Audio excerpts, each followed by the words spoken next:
हरे कृष्णा। आप सभी भक्तों का चरणों में मेरा दंडवत प्रणाम। जैसा कि आप सबको ही मालूम है कि मेरी यहाँ पर कोई योग्यता नहीं है यहाँ पर बैठ के भागवतम के बारे में कुछ बोलने की, लेकिन मैं आप सबके श्री चरणों में आशीर्वाद की याचना करता हूँ और आपसे प्रार्थना करता हूँ कि आप मुझे आशीर्वाद दो और मैं जो कुछ भी बोलूँ वो परंपरा के अंतर्गत हो और जो राधा रास बिहारी को प्रसन्न करे और आपके हृदय के शुद्धिकरण करे। और इसी के साथ आपके आशीर्वाद की कामना करते हैं। हम भागवतम के सबसे पहले हम भागवतम के महात्म्य की चर्चा करते हैं कि हम भागवतम यानी शिला प्रभुपाद जी ने ये जो सबसे सुंदर दिया है कि हम नित्य भागवतम की सेवा करते हैं। आज आयत ना, नित्यम भागवत नष्ट प्राय सुबह, हमें नित्य भागवतम का जो है, आप इस्कॉन के किसी भी सेंटर किसी भी केंद्र में चले जाओ, वहां पर क्या होगा, सुबह सुबह भागवतम का होगा। तो इसी संदर्भ के अंदर कल परसों जब वराह देव का जो प्राकट्य दिवस था, तो उसमें यानी कि मैं भागवतम का 3rd कैंटो का लास्ट जो 19 जो चैप्टर था वो पढ़ रहा था, तो वो मैं एक बार आपको रिपीट करूंगा। Let me open that.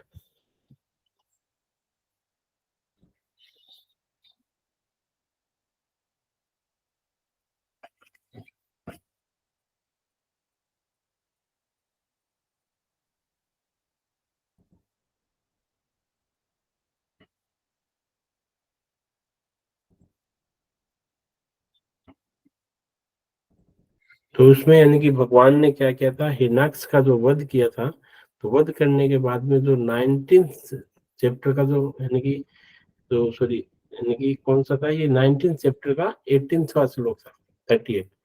तो वो मैं एक बार आपके सामने स्क्रीन शेयर कर रहा हूँ। तो वो पूरा का पूरा प्रभुपाद जी ने जो तात्पर्य है पूरा का पूरा वो भागवतम के ऊपर ही लिखा था, तो इन भागवतम का महात्म्य के ऊपर ही लिखा था।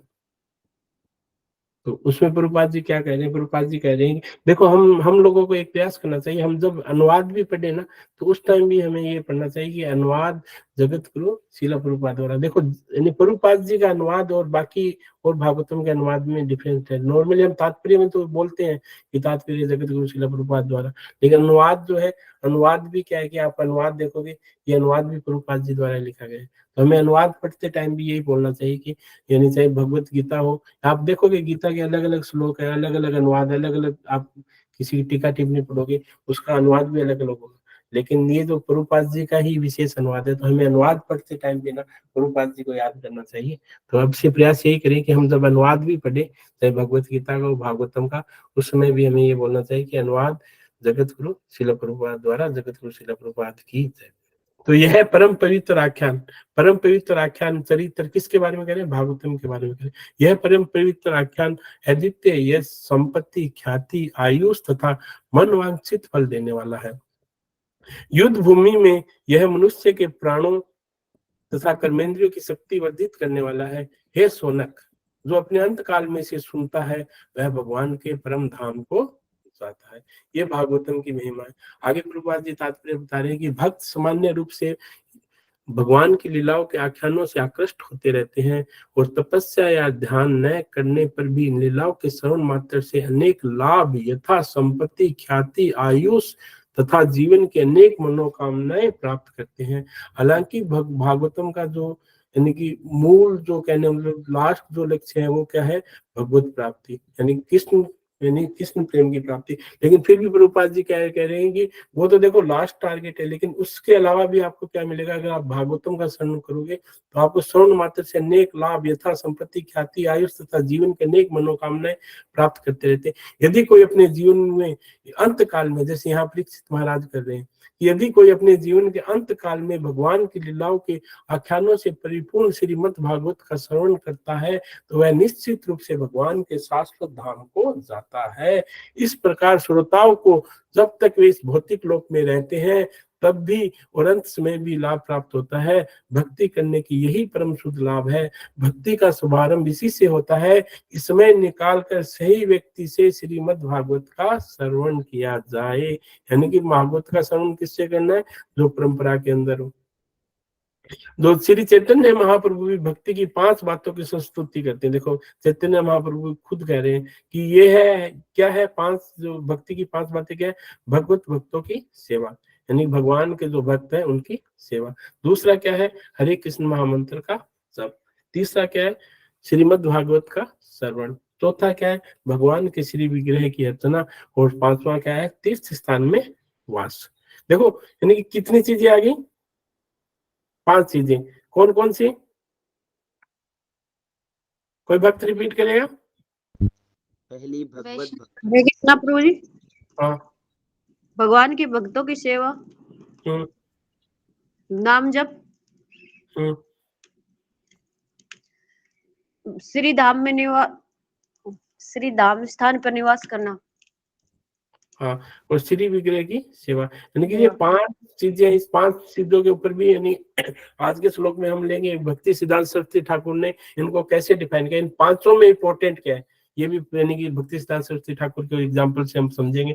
तो मुख्यतः चैतन्य महाप्रभु क्या कहते हैं भक्ति के लिए, भगवत भक्तों की सेवा, हरे कृष्ण महामंत्र का जप, श्रीमद् भागवत का श्रवण, भगवान के श्री विग्रह की अर्चना और तीर्थ स्थान में वास। इन 5 कृत्य करने से मात्र से मनुष्य भौतिक जीवन की कष्टमय अवस्था से उबर सकता है। यानी कि इस लोक में भी और उस लोक में भी उसको क्या होगी, किसी भी चीज की कमी नहीं होगी। भगवान खुद कहते हैं कि यानी 9.31 में कहते हैं कि योगक्षम मह्यम, यानी कि मैं मेरे भक्तों की यानी कि सभी चीजों की क्या करूंगा, रक्षा करूंगा।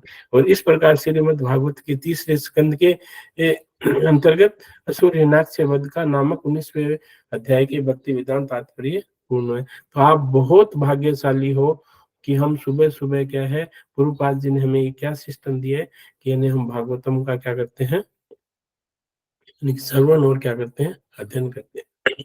तो आज इसी क्रम में हम जब देखते हैं कि 19वें अध्याय का जो शीर्षक है वो क्या है, सुखदेव गोस्वामी का प्रकट्य होना। और उसी श्लोक में हम कौन सा पढ़ रहे हैं, 30वां श्लोक पढ़ रहे हैं।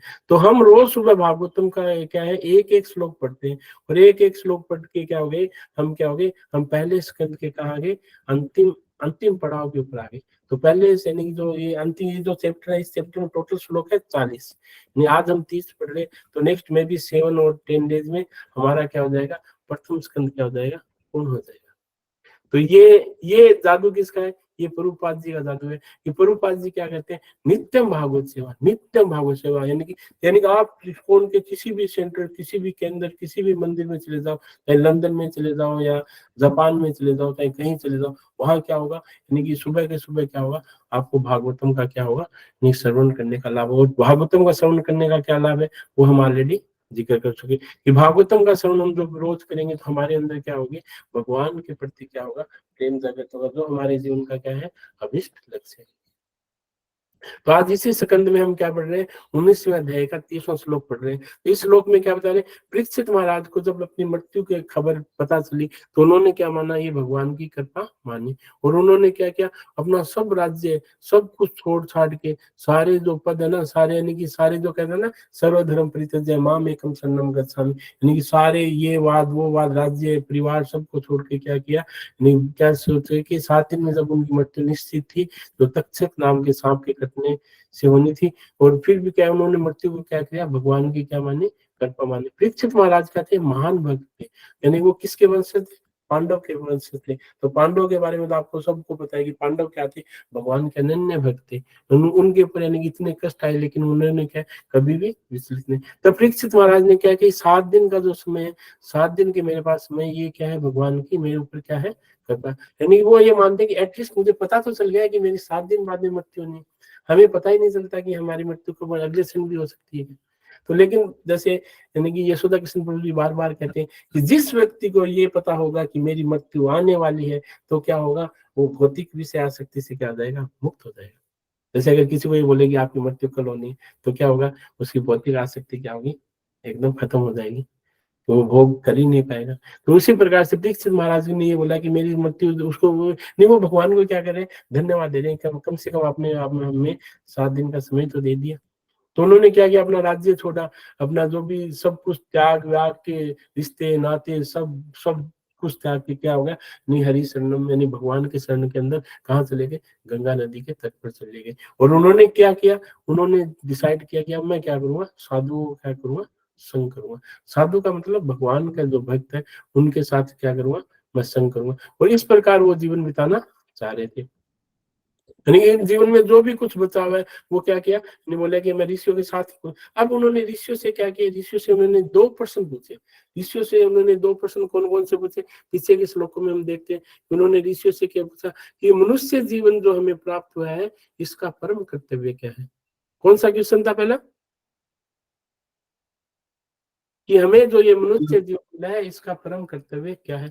और दूसरा उसका प्रश्न था, यानी परीक्षित महाराज की दूसरा प्रश्न क्या था कि जिसकी मृत्यु होने वाली है उसकी क्या है, उसकी यानी कि जन्म यानी कि उसकी अंतिम ड्यूटी क्या है। यानी कि जो यानी 2 प्रश्न पूछे, एक तो जैसे जो सामान्य मनुष्य उनका कर्तव्य क्या है, और दूसरा क्या है यानी जिसकी मृत्यु होने वाली है उसका क्या कर्तव्य, यानी what is the general duty for everyone and what is the specific duty who is about to die. यानी कि जो मरने वाला है उसकी ये क्या है। इसमें ऊपर साधुओं के ऊपर क्या हो रही थी, बहुत सारी क्या हो रही थी, चर्चा हो रही थी, ऋषियों के बीच में चर्चा हो रही थी। तो अचानक से क्या हुआ, अचानक से क्या हुआ, जब ऋषि यानी कि इन दोनों प्रश्नों के ऊपर जब विचार विमर्श कर रहे थे तो क्या कौन प्रकट हो गए, वहां पर सुखदेव गोस्वामी प्रकट हो गए। और सुखदेव गोस्वामी क्या थे, भगवान के क्या थे, भक्त थे। ये यानी ये सामान्य लोगों के बीच में क्या थे, रहते नहीं थे। यानी इससे पहले हमने देखा था वो कहाँ रहते थे, किस तरह से रहते थे, वो सामान्य लोगों से क्या कोई बात नहीं करते थे, वो भगवान के क्या रहते थे, विनय के अंदर रहते थे। यानी वो तो इस संसार में ही नहीं आना चाहते थे, यानी उन्हें संसार से कोई वास्ता नहीं था। वो क्या करते थे, कृष्ण कृष्ण कृष्ण कृष्ण, हर्ष में उनकी चेतना क्या रहती थी, भगवान में रहती थी, और भगवान के क्या विरह में रहती थी। और उन्हें इस संसार से क्या है कि कोई भी लेना देना कुछ प्रकार में, फिर वो क्यों आए। अब क्वेश्चन आता है कि जब उन्हें संसार से कोई लेना देना तो नहीं था तो वो क्यों आए।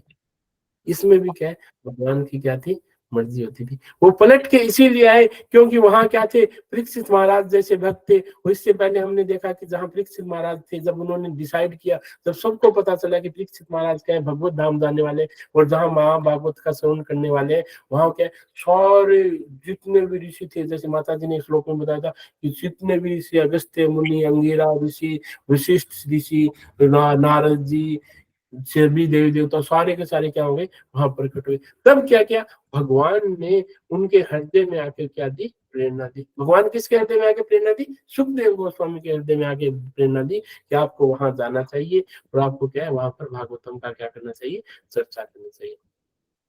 तो अभी जो हम देखते हैं कि वो सामान्य लोगों के बीच में बैठते नहीं थे, अभी क्या है कि वो सामान्य लोग नहीं थे, वो सारे के सारे क्या थे, सारे के सारे भगवत प्रेमी थे, सारे के सारे भगवान के क्या थे, भक्त थे। इसलिए सैनिक सुत गोस्वामी वहां थे। तो यहाँ के श्लोक में क्या बताया गया था, यहाँ के सब श्लोक में देखेंगे, आज के श्लोक में तो बता रहे हैं कि जो सुखदेव गोस्वामी की किससे तुलना करी गई थी, चंद्रमा से करी गई थी। यानी पूरे जो ब्रह्मांड मंडल में किससे, यानी आकाश से पिंड में हम देखते हैं कि जहाँ चंद्रमा होता है तो वहां क्या होता है, चंद्रमा ही चंद्रमा दिखता है। यानी कि ये चंद्रमा की तो महिमा होती है कि हम आसमान में तारे हैं, चांद चंद्रमा है। तो सुखदेव गोस्वामी की यानी कि यहाँ ये बता रहे हैं कि बाकी सारे जो ऋषि मुनि थे वो भी अभिन्न थे, यानी वो भी भगवान के दिव्य भक्त थे, लेकिन उनमें से भी क्या है, सुखदेव गोस्वामी की तुलना किसके साथ करी गई है, चंद्रमा के साथ करी गई है।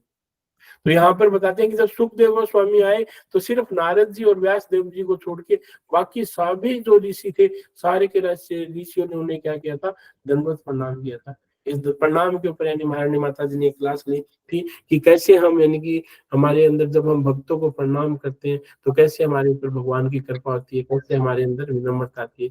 और सुखदेव गोस्वामी जब प्रकट हुए थे उनकी एज क्या थी, 16 साल थी। वो 16 साल के बालक को देख के जितने भी महान महान ऋषि थे, जो यानी हजारों हजारों साल जिनकी उम्र थी, सबने क्या किया, उनको प्रणाम किया। तो ये बताते हैं कि भक्त यानी प्रभुपाद जी यानी अपने तात्पर्य में क्या करें कि भक्ति के महत्व को कभी भी कम नहीं कर जा सकता। यानी भगवान के जो भक्त हैं वो क्या है, वो अद्भुत है। यानी भगवान के भक्त जो अद्भुत है, आज हम इसी टॉपिक के ऊपर चर्चा करेंगे कि ये भगवान के भक्त इतने अद्भुत क्यों हैं। भगवान के जो भक्त हैं, जो भगवान के शुद्ध भक्त हैं, इनको इतना मान सम्मान क्यों है। तो इसके पहले हम जब पहले सेकंड में यानी क्या पढ़ रहे थे, युधिष्ठिर महाराज का हम यानी कि हमने जब पढ़ा था कि युधिष्ठिर महाराज जब यानी कि व्यथित थे या यानी व्याकुल थे, हस्तिनापुर में क्या हुआ था, यानी कि सारी सारी स्त्रियां क्या हुई थी, विधवा हो गई थी। लगभग सब स्त्रियां क्या हो गए, मर गए थे, क्योंकि युद्ध के अंदर हमने देखा था कि अरबों अरबों की संख्या के अंदर कहने वाले योद्धा क्या हुए थे, योद्धा ने को क्या मिली थी, भगवान की यानी कि गति मिली थी। क्योंकि यानी अपने कर्म जो करेगा उसको क्या है, भगवान का धाम मिलेगा। अब यानी जब विदुर जी ने संन्यास ले लिया था, और संन्यास लेने के बाद देखो यहाँ पर कौन आ रहे हैं, यहाँ पर सुखदेव गोस्वामी आ रहे हैं और वहां पर कौन आए थे, वहां पर विदुर जी आए थे। तो विदुर जी आए तो युधिष्ठिर महाराज जी ने क्या बोला था, युधिष्ठिर महाराज जी ने क्या बोला था, भागवत विदा भागवत तीर्थम भूत स्वयं भूभो तीर्थ कुर्वन्ति तीर्थानि स्वांस्थेन तदावे। हे प्रभु, आपके जैसे भक्त वास्तव में पवित्र स्थान है। किसको कह रहे हैं ये बात,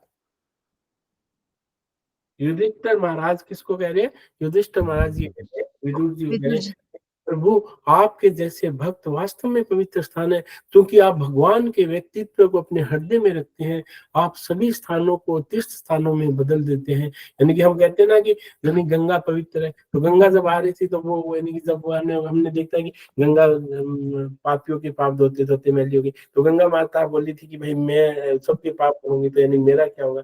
तब भगवान ने बोला था कि आपके स्थान पर जब यानी कि शुद्ध भक्त आएंगे तो आपके जितने भी पाप है वो सारे के सारे ले लेंगे। तो हम ये देखते हैं कि यानी भगवान के जो भक्त हैं, भगवान के भक्त जहां जाते हैं वही अपने आप में क्या बन जाता है, तीर्थ बन जाता है। यानी कि जो पवित्र पवित्र जो तीर्थ है उनको भी क्या कर देते हैं, शुद्ध कर देते हैं। ये है भगवान के भक्तों की महिमा। तो इस तरह से यानी कि ये बताते हैं कि तो यानी भगवान के शुद्ध भक्त जहां भी जाते हैं वो अपने आप में क्या बन जाते हैं, तीर्थ बन जाते हैं। तो फिर युधिष्ठिर महाराज कहते हैं कि आपके आने से पहले हम क्या थे, मर्त प्राय थे। यानी कि जैसे कि हम नॉर्मली हम देखते हैं कि मरे मरे हुए लोग जो होते हैं, जैसे हमने घर के अंदर कोई डेथ हो जाती है, वो नहीं हिल पाता है, नहीं डुल पाता है, तो वो युधिष्ठिर महाराज अपने आप को क्या मानते हैं, यानी अपने आप को यानी मर्त प्राय मानते हैं। लेकिन बोलते हैं कि जैसे ही आप आए तो आप आने से हमारे शरीर में क्या आ गई, एक जान आ गई, हमें क्या मिल गई, एक नई दिशा मिल गई। बाकी हिंदुओं के अंदर एक कहावत है कि हिंदू में यानी कि जो चार लोग एक साथ कब चलते हैं, जब पांचों उनके कंधे पे होता है तभी चलते हैं। बाकी क्या रहते हैं, आपस में क्या रहते हैं, हमारे विचारों में इतनी मतभेद रहती है। लेकिन जो भगवान के जो भक्त होते हैं, भगवान की जब चर्चा करें, अब जैसे इसी ऑनलाइन के अंदर हम 300 लोग हैं, तो 300 लोगों का एक मत है। क्यों है, क्योंकि सेंटर के अंदर क्या है, कृष्ण है। तो हमारे सेंटर के अंदर जब भगवान होंगे तो हमारे हमारे क्या होगा कि आपस में क्या रहेगा, कभी भी मतभेद नहीं रहेगा। और हम यानी भगवान की जो कथा है, भगवान की कथा सुनेंगे। देखो भगवान की कथा सुने, कल परसों मैं सुन रहा था, भगवान की जो लीला है ना, तो पूरा तो मेरे याद नहीं है, बताते हैं कि भगवान ने जिन जिन असुरों को मारा था ना, उन असुरों की अगर हम कहानी सुनेंगे तो हमारे जीवन में कुछ परिवर्तन आएगा। फॉर एग्जाम्पल ये बता रहे थे कि अगर हम कालिया दमन की यानी कि लीला सुनेंगे, कालिया दमन की लीला सुनने से हमारे अंदर क्या होगा कि हमारे अंदर किसी के प्रति कोई ईर्ष्या है, जिस से नहीं कहते ना, छह अनर्थ है, काम क्रोध लोभ मोह माया मत्सर। अगर हमारे अंदर कोई ईर्ष्या है, मत्सर है, तो हम अगर कालिया दमन की लीला सुनेंगे तो हमारे अंदर क्या हो जाएगी, ईर्ष्या खत्म हो जाएगी। वैसे बताते हैं कि पूतनावध, पूतनावध में बताते हैं कि पूतनावध में क्या था कि यानी कि हम किसी अगर ढोंगी गुरु के चक्कर में है, यानी कि कहने वाला कई बार क्या होता है कि भगवान यानी कि यानी भक्ति तो सबके हृदय में होती है, लेकिन उसे ये नहीं पता होता कि कौन से पाठ में। तो अगर कोई ढोंगी गुरु के चक्कर में भी है, यानी किसी वजह से यानी कुसंग में भी है, तो अगर हम पूतना वध सुनेंगे तो हमसे हमसे क्या होगा, कुसंग अपने आप दूर हो जाएगा। यानी भगवान, ये भगवान की महिमा है। और ऐसे ही बताते हैं कि भगवान की महिमा यानी भगवान की हर जो लीला है उसमें हमें कुछ ना कुछ मिलेगा। जैसे वो स्फुटक मरने वाली कहावत है कि अगर हमारे जीवन में कोई आरोप प्रत्यारोप है, अगर झूठे अगर हमने हमारे जीवन में कोई मान लो प्रत्यारोप लगे हैं, जैसे पीछे से एक घटना हुई थी, तो हमने यानी बुक डिस्ट्रीब्यूट की तो लोगों ने यानी उसको यानी गलत तरीके से लिया, अगर हमारे झूठे आरोप भी लगे तो भगवान की जो स्फुटक मरने वाली जो कथा है जिसमें सत्यभामा यानी भगवान के ऊपर आरोप लगे थे, तो अगर हम उसको सुनेंगे तो हमारे जीवन के वो झूठे आरोप भी क्या हो जाएंगे, खत्म हो जाएंगे। इस तरह भगवान की हर एक जो लीला है, हर एक लीला को अगर हम सुनेंगे तो यानी हमारे क्या होंगे, यानी कि जो भी यानी कुछ ना कुछ हमें उससे क्या है, एक जीवन के अंदर ग्रहण होगा। देखो लास्ट जो प्रेम है भगवत प्राप्ति, वो तो होगी होगी, उसके अलावा भी क्या होगा, धीरे धीरे हमारे जीवन के अंदर क्या आएगा, नहीं सुधार आएगा। फिर फोर्थ कैंटो में चलते हैं, तो फोर्थ कैंटो में क्या था, जो पृथु महाराज थे, पृथु महाराज की सभा में कौन आते, चार कुमार आते हैं। तो चार कुमार क्या है, यानी कि उनकी उम्र क्या रहती है, 5 साल की रहती है। यानी क्या बताते हैं, वो छोटे बच्चे के समान होते हैं, छोटे बच्चे के। यानी वहां पर यानी कि ये बताते हैं कि पृथु महाराज की सभा में जब चार कुमार आते हैं तो क्या बताते हैं, तो पृथु महाराज क्या कहते हैं, पृथु महाराज उनकी क्या उपमा देते हैं, ये कहते हैं कि जैसे इंद्रिया जो है हमारी इंद्रिय, इंद्रिय अगर इंद्रिय भोग की वस्तु के संपर्क में आ जाए तो कैसा होता है, यानी हमारी जो इंद्रिय है, इंद्रिय भोग की यानी कि संपर्क में आ जाए तो कैसा होता है। इसका फॉर एग्जाम्पल अगर हम देखेंगे तो ये वैसा है कि यानी कि जो हमारे जो सेंसेस है वो किसके कांटेक्ट में आ जाए, सेंस ऑब्जेक्ट के कांटेक्ट में आ जाए। जैसे फॉर एग्जांपल जैसे हमने यानी कि निर्जला एकादशी कर रखी है, और जैसे हम पांडव निर्जला एकादशी करते हैं, और जैसे ही द्वादशी आती है, और द्वादशी आते ही जैसे कहने वो लोग 56 भोग गए या 108 हो गए, तो हमारी क्या हालत हो जाती है, हम क्या होते हैं ना, होगा ना एक एक्सपीरियंस। तो वही बता रहे, कौन बता रहे, पृथ्वी महाराज बता रहे किनको, यानी कि 4 कुमार को, जो क्या है भगवान के शुद्ध भक्त है, कि आपको देख के ना हमें यानी कि उतनी प्रसन्नता होती है जितनी क्या होती है इंद्रियों को सेंस ऑब्जेक्ट देख के प्रसन्नता होती है। तो शायद यानी आप समझ पा रहे होंगे कि जैसे हम निर्जला एकादशी करते हैं, उसके अगले दिन हमें क्या है, जब जैसे कुछ खाने को मिलता है तो हमें क्या होता है, यानी कि उतनी खुशी होती है। तो आगे यानी कि अभी हमने क्या देखा था कि सबसे पहले युधिष्ठिर महाराज का एग्जाम्पल था, फिर क्या था, पृथ्वी महाराज का था। इसी क्रम में हम जब 11th कैंटो में जाते हैं तो वहां क्या आते हैं, नव योगेंद्र महाराज आते हैं। नव योगेंद्र महाराज जब निमि की सभा में आते हैं तो महाराज निमि उनको क्या कहते हैं, देखो महाराज निमि उनको कहते हैं, दुर्लभो मानुषो देहो देहिनाम क्षण भंगुरम, दुर्लभो मानुषो देहो देहिनाम क्षण भंगुरम, तत्रापि दुर्लभ मन्ये वैकुंठ प्रिय दर्शनम। इस जीवन में सबसे दुर्लभ क्या है, इस जीवन में सबसे दुर्लभ है मनुष्य जीवन मिलना। क्या है, मनुष्य जीवन मिलना। लेकिन फिर भी वो क्या करे, वो कह रहे हैं ये क्या है, क्षण भंगुर है। यानी कि देहधारी में मनुष्य का शरीर दुर्लभ है, फिर भी क्या है, क्षण भंगुर है। उससे भी दुर्लभ क्या है, उससे भी दुर्लभ क्या है, देखो मनुष्य जीवन दुर्लभ है लेकिन वो उसको इंपॉर्टेंस नहीं दे रहे। हम कहते हैं ना कि मनुष्य जीवन इंपॉर्टेंट है, मनुष्य जीवन इंपॉर्टेंट है, लेकिन यहाँ पर क्या है, यहाँ पर महाराज निमि क्या कह रहे हैं, यानी कि जो योगेंद्र, जो नव योगेंद्र है उनको क्या कह रहे हैं कि मनुष्य जीवन तो दुर्लभ है, लेकिन उसमें भी क्या कह रहे हैं कि ये क्षण भंगुर है। उससे भी क्या है, भगवान के प्यारे भक्तों और संतों का दर्शन दुर्लभ है। यानी कहते हैं ना कि लव मात्र यानी शुद्ध भगत का तो लव बोलते हैं कि सेकंड का जो 12वां हिस्सा है, अगर सेकंड के 12वें हिस्से का भी हमें दर्शन हो जाए वो अति दुर्लभ है। क्षण भंगुर बोलते हैं कि आप जीवात्मा मनुष्य को देखकर क्या होता है, मुश्किल होता है। तो ये है भगवान के भक्त की महिमा, कि यानी भगवान के जो भक्त है वो क्या है, दुर्लभ है। मनुष्य जीवन तो हमें मिल जाता है, लेकिन उस मनुष्य जीवन का अगर हम यानी कि सदुपयोग नहीं करेंगे तो वो क्या होगा, उसका क्या होगा, कोई भी कहना मतलब कोई औचित्य नहीं है। लेकिन हम उस मनुष्य जीवन में जैसे ही कहने मतलब हम जैसे बताते हैं ना, भक्ति की जो 9 स्टेज होती है, तो भक्ति की 9 स्टेज के अंदर सबसे पहली स्टेज क्या होती है, श्रद्धा। यानी सबसे पहले तो हम मानते हैं कि भगवान है, उसके बाद में क्या होता है, जब श्रद्धा हो जाएगी तो हमें क्या क्या आएगा फिर, तो भक्त बताएगा कि भक्ति की 9 स्टेज में सेकंड स्टेप क्या है, साधु संग। हाँ साधु संग। यानी साधु संग होगा, फिर क्या होगी हमारे जीवन में, भजन क्रिया स्टार्ट होगी, और भजन क्रिया स्टार्ट होगी फिर अनर्थ निवृत्ति होगी। तो ऐसे करते करते यानी कि अनर्थ निवृत्ति होगी, फिर हमें क्या होगी, भगवान में रुचि होगी, आसक्ति होगी, फिर कहने भाव आएगा, प्रेम आएगा। तो सबसे इम्पोर्टेंट क्या है, सबसे इम्पोर्टेंट है यानी कि हमें साधु संग। तो जब साधु संग होगा तभी हमारे जीवन में क्या होगी, यानी कि नहीं भजन क्रिया क्या होगी, स्टार्ट होगी। तो हम देखते हैं कि यानी कि फिर आगे बताते हैं कि यानी कि जब 10th कैंटो जब पढ़ते हैं तो उसमें बताते हैं कि नंद जो महाराज है, नंद महाराज जब यानी कि कंस को टैक्स देने आते हैं तो वहां पर से क्या है, उनसे कौन मिलते हैं, वासुदेव मिलते हैं। छुपते छुपाते यानी वेश बदल के मिलते हैं, क्योंकि उनको पता चलता है कि वासुदेव अगर सीधे मिल लेंगे तो क्या होगा, तो यानी कि हो सकता है कि कंस को क्या हो जाए, शक हो जाए। तो इसलिए नंद महाराज से कौन मिलते हैं, वासुदेव मिलते हैं। तो वासुदेव जब मिलते हैं तो वासुदेव मिलते हैं तो फिर वो क्या कहते हैं, वासुदेव ये बताते हैं कि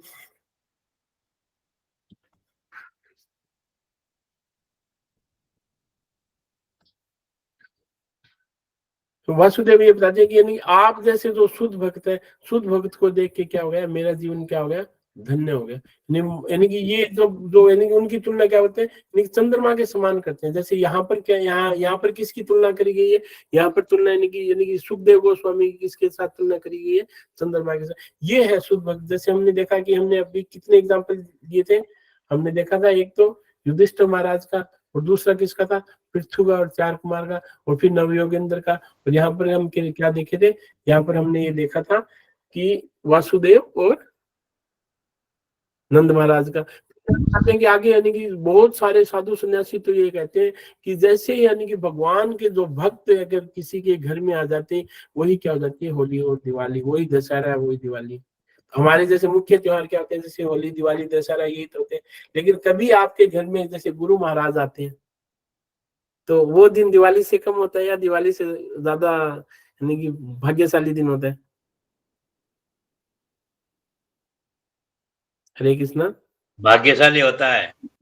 यही बताते हैं कि वो यानी कि दिवाली और दशहरा वो क्या है, एक त्योहार की तरह है। यानी कि ये बताते हैं कि एक बार क्या है, प्रभुपाद जी क्या है, प्लेन में बैठे थे, और प्लेन में बैठे थे, उन्होंने क्या है, उनको क्या है कि न्यूयॉर्क से कहीं या सैन फ्रांसिस्को में जाना था। तो जब प्लेन में बैठे थे, तो प्लेन जब उड़ रहा था, तो जब वो आप लोगों ने एक्सपीरियंस किया होगा कि जिसने प्लेन में बैठा है, जैसे जैसे ऊपर उड़ेगा वैसे वैसे बिल्डिंग किससे दिखने लग जाएगी, छोटी छोटी दिखने लग जाती है, और मनुष्य भी क्या दिखने लग जाते हैं, छोटे छोटे दिखने लग जाते हैं। तो फिर है, देखो प्रभुपाद जी भगवान के शुभ भक्त है, तो वो प्रभुपाद जी ने उनके पास जो तमाल कृष्ण गोस्वामी थे, तो उनको देख के बोलते हैं, देखो अगर कृष्ण हमें इतने ऊपर से देख रहे हैं तो हम कितने छोटे दिखते होंगे। हम में ऐसी भावना नहीं आती, हम बिल्डिंग देखते हैं और देखते हैं। तो प्रभुपाद जी के क्या मन में आया कि देखो भगवान अगर हमें वो लोग धाम से देखते हैं तो हम क्या है, कितने छोटे छोटे दिखते हैं, और हम अपने आप को क्या मानते हैं, हम अपने आप को बड़ा मानते हैं। तो वो है, हम भगवान क्या है, भगवान यानी बार बार क्या बताते हैं कि भगवान क्या है, विभु, और हम क्या है, अणु। यानी भगवान क्या है, समुद्र है, और हम क्या है, अणु। इसी क्रम में बताते हैं कि एक बार क्या प्रभुपाद जी को क्या है, यानी कि कैलिफोर्निया जाना था। तो कैलिफोर्निया जाना था, तो वहां पर क्या है, यानी कि सिर्फ 2 ही भक्त थे, यानी कि जॉन और एक और भक्त था, शायद उनका नाम था मुकुंद नाम था। तो यानी वो प्रभुपाद जी को उन्होंने इनवाइट किया, और प्रभुपाद जी को क्या है, यानी कि वहां कैलिफोर्निया जाना था। तो कैलिफोर्निया में प्रभुपाद जी जब जा रहे थे, तो क्या हुआ, यानी कि प्रभुपाद जी यानी प्लेन के अंदर ही थे, लेकिन जैसे प्लेन के अंदर जैसे यानी कि प्लेन पहुंची, तो वहां क्या है, हजारों यानी कम से कम बता रहे हैं कि 100-200 लोग भी, हजारों लोग यानी कीर्तन कर रहे थे। तो प्रभुपाद जी तो बोले कि आप तो मेरे को कह रहे थे कि सिर्फ 2 ही लोग हैं, और यहाँ पर तो कहने मतलब यानी कि 500 हजारों लोग हैं।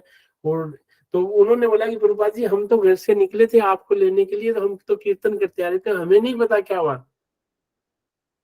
तो वो सिर्फ 2 लोग थे, 2 भक्त थे, जॉन और मुकुंद। वो उन्होंने प्रभुपाद जी को इनवाइट किया कि यहाँ पर भी आके आप क्या करो, हिप्पियों का क्या करो, उद्धार करो। और वो क्या है कि जैसे हम लोग करते हैं, हम यानी कि किसी भक्त को लेने जाते हैं, तो हम साथ में करताल वगैरह, मृदंगा, पुष्प वगैरह, माला ले, तो वो जा रहे थे, तो वो लोग यानी कीर्तन करते जा रहे थे, और लोग सोचे पता नहीं कौन आ रहा है, वो उनके पीछे पीछे हो ली। और फिर भगवान का नाम तो इतना यानी कि हमारा जो कीर्तन है वो तो इतना है कि लोग क्या है, उनके पीछे पीछे हो लिए, उनके पीछे पीछे हो लिए, और उनके पीछे पीछे तो हुए, लेकिन उन्होंने जैसे ही प्रभुपाद जी को देखा, तो सब लोगों ने क्या किया, उनको दंडवत प्रणाम किया, और दंडवत प्रणाम करके उनकी आंखों में क्या आने लगे, आंसू आने लगे। तो ये प्रभुपाद की लीलामृत के अंदर आता है। तो सब लोगों को क्या आने लगे, आंखों में आंसू आने लगे। ये है भगवान के हरि नाम की महिमा, और भगवान के शुद्ध भक्तों की महिमा। यानी कि भगवान के शुद्ध भक्त जहां जाते हैं, वहां पर व्यवस्था भगवान अपने आप कर देते हैं। तो ये हम जब यानी कि भगवान के जब शास्त्र पढ़ेंगे, तब हमें भगवान के कहने मतलब शुद्ध भक्तों की महिमा के बारे में पता चलेगा। तो आगे जब बताते हैं कि यानी कि जो हम देखते हैं कि जॉर्ज हैरिसन थे, जॉर्ज हैरिसन क्या कर रहे थे, उन्होंने प्रभुपाद जी के लिए क्या है, पूरा का पूरा लंदन के अंदर बताते हैं कि शायद 72 एकड़ जमीन दे दी थी। और उन्होंने यानी कि उसमें वो इतने फेमस थे, यानी कि पूरे वर्ल्ड के अंदर लोग उनके गाने सुनते थे। और जैसे ही उन्होंने हरे कृष्ण महामंत्र यानी रिकॉर्ड करके बजाया, तो बीटल जो ग्रुप था, बताते हैं कि उसका वर्ल्ड रिकॉर्ड बन गया। ऐसा कोई भी यूरोप में ऐसा कोई भी व्यक्ति नहीं था जिन्होंने हरे कृष्ण महामंत्र नहीं सुना था। यानी जो म्यूजिक लवर था, यानी जिसको गाने का यानी कि शौकीन था, सबके सब क्या हो गए, सबके सब क्या हो गए, यानी कि म्यूजिक को यानी कि सुना, यानी हरे कृष्ण महामंत्र तो एटलीस्ट क्या हुआ, सबके कानों में पड़े। तो हम सब लोग क्या है, किसको ढूंढ रहे हैं, हम सब लोग कृष्णा को ढूंढ रहे हैं। तो ये कृष्णा बुक के जब हम देखते हैं, तो उसमें ये लिखा आता है कि जो फर्स्ट कवर पे उसमें आता है कि everybody is looking for the Krishna.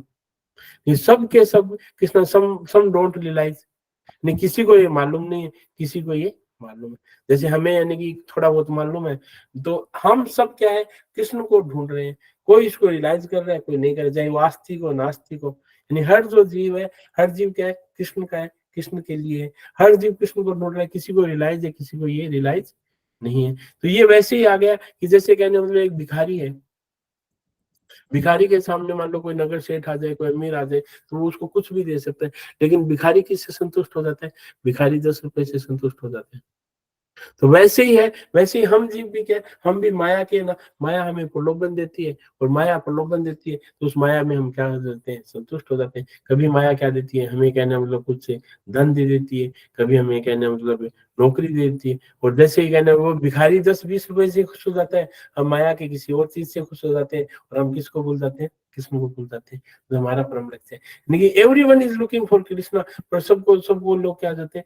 लेकिन छोटी छोटी जैसी हमारी माया के सामने हमें माया क्या देगी? कोई प्रॉब्लम देगी या कोई प्रलोभन देगी, तो हम क्या हो जाएंगे? उस सब के उस चीज में क्या हो जाएंगे? भिखारी की तरह क्या हो जाते हैं? हम शांत हो जाते हैं। लेकिन हमें क्या है? हमें भूलना नहीं चाहिए कि हम सब लोग क्या है। और फिर बात आती है, हम सब लोग किसकी तलाश में? भगवान की तलाश में। अब भगवान मिलेंगे कहाँ? अब बात आता है कि ये जैसे अमेजन की जो सेल आती है, फ्लिपकार्ट की जो फ्रीडम सेल आती है, उसमें मिलेंगे क्या? अब भगवान क्या है? भगवान क्या है? हमारी इंद्रियों से परे है। तो इंद्रियों से परे है, तो ये बताते हैं कि भगवान जो है हमारी इंद्रियों से परे है। तो ये घटना आती है कि एक बार जैसे एक कुएं का मेंढक था, तो कुएं के मेंढक के पास क्या बताते हैं कि प्रशांत महासागर का कोई मेंढक आ गया। तो कुएं का मेंढक बोलता है कि भाई तुम्हारा प्रशांत महासागर कितना बड़ा है? बोला कि मेरा प्रशांत महासागर बहुत बड़ा है। बोला कि कुएं से बड़ा है? बोला कि हाँ इस कुएं से बड़ा है। कि कितना बड़ा है? कि इस कुएं से ना दोगुना बड़ा है। बोला कि नहीं नहीं, दोगुने से भी ज्यादा बड़ा है। बोला तिगुना बड़ा है? कि 3 गुने से भी ज्यादा बड़ा है। क्या प्रशांत महासागर बहुत बड़ा है? बोला कि 10 गुने से ज्यादा बड़ा है। बोला हाँ 10 गुने से। फिर वो बोला नहीं नहीं, मैं नहीं मानता 10 गुने से ज्यादा बड़ा है, क्योंकि उसने देखा नहीं। हमारी हालत भी यही है कि हमने यानी कि भगवान की जो लीलाएं है, भगवान का जो यानी कि भगवान के जो गुणगान है, भगवान की जो महिमा है, उसके बारे में क्या है, हम यानी कि हमारे कुएं के मेंढक जैसी हालत है। हमें उस समुद्र का पता ही नहीं, हम क्या है? अणु है, उस विधि को जान नहीं सकते। यानी जैसे यानी कुएं का मेंढक कहने का मतलब, कुएं का मेंढक किसको नहीं जान सकता? प्रशांत महासागर को नहीं जान सकता। कब तक? जब तक उस कुएं के मेंढक को वहां से उठा के प्रशांत महासागर में नहीं रखेंगे, तब तक वो प्रशांत महासागर की क्या है, जो गहराई है या जो उसकी यानी कि विड्थ है, उसको क्या है वो पहचान नहीं पाएगा। तो वैसे जब तक हमें यानी भगवान के जो भक्त है, भगवान के भक्त कहने का मतलब यानी कि हमारे जीवन में नहीं आएंगे, तब तक हमें भगवान के बारे में पता नहीं। राधानाथ स्वामी महाराज का एक आता है कि राधानाथ स्वामी महाराज एक बार क्या है, कार में जा रहे थे, और वो जब भी कार में जाते हैं तो बताते हैं कि वो अपने साथ जो डिवोटीज होते हैं, जो ड्राइवर रूप में होते हैं, तो उनको बताते हैं कुछ ना कुछ वो क्या रखते हैं? प्रसाद रखते हैं। यानी कि जब भी कोई भिखारी आता है, जैसे इंडिया में सिग्नल होते हैं, तो भिखारी आते हैं तो राधानाथ स्वामी महाराज उनको क्या देते हैं? कुछ ना कुछ प्रसाद देते हैं। तो क्योंकि उनको पता है कि प्रसाद की महिमा का पता है, यानी कि हम यानी कि प्रसाद की महिमा जब जाएगी, प्रसाद जब यानी ग्रहण करेंगे, तो क्या होगा? उनका चित्त क्या होगा? यानी कि शुद्ध होगा। दूसरा क्या है कि वो क्या है कि यानी कि जब यानी कि इस्कॉन में आने से पहले क्या उन्होंने पूरा का पूरा क्या किया था? इंडिया का क्या किया था? भ्रमण किया था। और पूरा पूरा का पूरा जब इंडिया का भ्रमण किया था, तो उन्हें ये पता था कि भाई जिसके पास भगवान है ना, उसके पास सब कुछ है। तो यानी कि जैसे हमारी एक छवि होती है कि हम जैसे तिलक लगा के निकलते हैं, धोती कुर्ता पहन के निकलते हैं, तो लोगों के पास ये होता है कि इन लोगों के पास क्या है? सब प्रॉब्लम का क्या है? समाधान है। तो कई बार क्या होता है कि इस्कॉन में कई बार क्या होता है कि जो दुनिया से धक्के खाए हुए लोग भी ना एक बार आते हैं। तो एक बार जब आते हैं, तब हमें क्या है कि अपने आप को उतना परिपक्व रखना चाहिए कि हम उनके जो यानी कि जो प्रॉब्लम्स है, उनका समाधान किसके तहत कर सके? शास्त्र के संगत कर सके। और जब शास्त्र की संगत कर सके, और यानी कि अगर शास्त्र की संगत नहीं कर सके, तो एटलीस्ट उनको क्या दे सके? एटलीस्ट उनको क्या दे सके? प्रसाद तो दे ही सकते हैं। क्योंकि इस दुनिया में क्या है, यानी कि नॉर्मल जो भौतिक दुनिया में उनको प्रसाद का महत्व तो नहीं पता, लेकिन जैसे उनका पेट में भूख लगी है, तो यानी कि उनके यानी कि जब वो तृप्ति होगी, तब तो एटलीस्ट वो ये माने कि नहीं यार भगवान है। वरना क्या मानेंगे? वरना जैसे वो कोई आया और भूखा आया, हमने उसको ऐसे ही दे दिया, तो माने कोई भगवान वगवान नहीं। वो भगवान से आस करके आता नहीं, भगवान मेरे को क्या देंगे? खाना देंगे। तो ये जो महिमा है, यानी राधानाथ स्वामी महाराज बता रहे थे कि हमें कहना मतलब ज्ञान भी देना, ज्ञान के साथ साथ कहना मतलब उसको जो प्रसाद है ना, प्रसाद तो यानी कि एटलीस्ट है ना, हमारे सेंटर में, हमारे केंद्र में, हमारे घर में अगर कोई भी आता है, तो उसको क्या प्रसाद तो हमें देना है। और प्रसाद जैसे ही जाएगा, तो वो किसका गुणगान करेगा? वो भगवान का गुणगान करेगा। और उसको ये पता होगा कि ये जो भक्त है, यानी भगवान ने इन भक्तों क्या है? सब कुछ दे रखा है। तो ये प्रभुपाद जी की महिमा थी। प्रभुपाद जी ये कहते थे कि यानी कि प्रभुपाद जी का तो खुद आपने देखा होगा कि प्रभुपाद जी कहते थे 100 लोगों का यानी प्रसाद बना के यानी उनको सर्व करते थे। सर्व तो करते ही करते थे, यहाँ तक कि उनकी जो यानी कि जो जूठे बर्तन थे वो भी क्या करते थे, प्रभुपाद जी क्या करते थे यानी कि साफ करते थे। तो ये आगे हम देखते हैं कि आगे जब बताते हैं कि अब ये जो भगवान है, ये भगवान कहाँ मिलेंगे, भगवान क्या है, हमारे मन और बुद्धि से परे हैं। तो आगे बताते हैं कि यानी भक्ति सिद्धांत जो सरस्वती ठाकुर बताते हैं कि जो भगवान जो है कृष्णा क्या है, विभु है, और हम क्या है, अणु है। और हम विभु जो है यानी कि विभु को कौन अणु कभी भी ढूंढ नहीं सकता। जैसे यानी कि हमने मेंढक का एग्जाम्पल देखा था, तो मेंढक का एग्जाम्पल देखा था, तो मेंढक को क्या कि जब तक ओशियन यानी कि प्रशांत महासागर में नहीं रखेंगे तब तक क्या उसको पता ही नहीं चलेगा कि प्रशांत महासागर कितना बड़ा है कितना नहीं। तो उसी प्रकार से हम जब हम ने भगवान मिलेंगे क्या, इसके ऊपर भक्ति सिद्धांत जो सरस्वती ठाकुर है वो बताते हैं। आज जैसे हमने भागवतम की महिमा में 5 जो मुख्य चर्चा करी थी, कोई भक्त बताएगा कि चैतन्य महाप्रभु ने क्या बोला था भक्ति के लिए 5 कौन कौन से अंग है? हरे कृष्णा। भगवान की सेवा, भगवान के नाम का जप, हरे कृष्ण महामंत्र का जप, और भागवतम का श्रवण, और भगवान के विग्रह की अर्चना, और धामवास। तो ये है कि देखो कलयुग के अंदर आता नहीं, कलयुग के अंदर हमारी बुद्धि क्या है, बुद्धि बहुत सीमित है, हमें ज्यादा याद नहीं रहता। कलयुग से पहले शास्त्र नहीं होते थे, सब लोग को क्या आता था कि शास्त्र है ना दिमाग में याद, यानी लिखित रूप में नहीं थे, स्मृति रूप में थे। लेकिन इस कलयुग में भगवान को पता था यानी कि यानी कलयुग के लोगों की क्या होगी, बुद्धि कम होगी, इसलिए उन्होंने व्यास देव जी का 70 से अवतार लेके क्या करे, सारे शास्त्रों का यानी कि क्या किया था, यानी लिखित रूप के अंदर प्राकट्य किया था। तो उसी प्रकार से हम जब क्लास लेते हैं तो हमारा प्रयास यही रहना चाहिए कि हम क्लास के अंदर क्या है, नोट्स बनाए, कम से कम उन बातों को तो जरूर लिखें जो हमें क्या है यानी कि हंस की तरह श्रोता होना चाहिए। हंस क्या करता है, हंस करता है यानी कि क्या करता है, जब वो दूध पीता है ना वो पानी को अलग कर देता है और सिर्फ दूध पीता है, उसकी जीभ के अंदर ऐसा कोई केमिकल होता है। तो वैसे ही है ना कि हम जब यानी कि पूरी क्लास सुने तो हो सकता है कि 1 घंटे में 1-2 बात ऐसी हो जो आपको लगे कि ये यानी कि इससे क्या होगी कि मेरे भगवान से यानी कि प्रेम बढ़ेगा, और इससे हो सकता है कि मैं कहना मतलब यानी कि मेरी भक्ति में सुधार होएगा। तो वो क्या है कि वो उस प्रार्थना को क्या करना चाहिए, अपनी कॉपी में लिखना चाहिए। और फिर क्या करना चाहिए, सबसे इम्पोर्टेंट, आपके घर में जो भी ठाकुर जी है उस ठाकुर जी से क्या है, प्रार्थना करनी चाहिए कि हे ठाकुर जी, कहने वाला मैं ये जीवन के अंदर परिवर्तन लाना चाहता हूँ और मैं ये करना चाहता हूँ कि मैं नित्य भागवतम पढ़ना चाहता हूँ, तो आप मेरे ऊपर यानी कि कृपा करें। तो फिर देखना भगवान की कृपा, भगवान से हम बात करेंगे तो भगवान क्या करते हैं, आदान प्रदान करते हैं। अब भक्ति सिद्धांत सरस्वती अभी हम कहाँ पर थे कि भगवान मिलेंगे कहाँ, तो भक्ति सिद्धांत सरस्वती ठाकुर क्या कहते हैं, भगवान के लिए नहीं, वो बताते हैं कि भगवान कहाँ मिलेंगे। तो सबसे पहले बताते हैं कि भगवान कितनी जगह मिलेंगे, 4 जगह मिलते हैं। भगवान कहाँ मिलते हैं, कितनी जगह मिलते हैं भगवान, हरे कृष्णा। 4 जगह प्रभु जी। हाँ, तो उनमें से जो पहली जगह बताई थी भक्ति सिद्धांत सरस्वती, आप नोट कर सकते हो इसको। भक्ति सिद्धांत सरस्वती ठाकुर कहते हैं कि भगवान कहाँ मिलेंगे, शास्त्र में मिलेंगे। नहीं, हर धर्म के क्या होते हैं, अलग अलग शास्त्र होते हैं। जैसे इस्लाम में कुरान है, क्रिश्चियन में बाइबल है, यानी हिंदू धर्म में अपने क्या है, वेद है, भागवतम है और भगवत गीता है। तो भगवान कहाँ मिलेंगे, भगवान मिलेंगे शास्त्र में।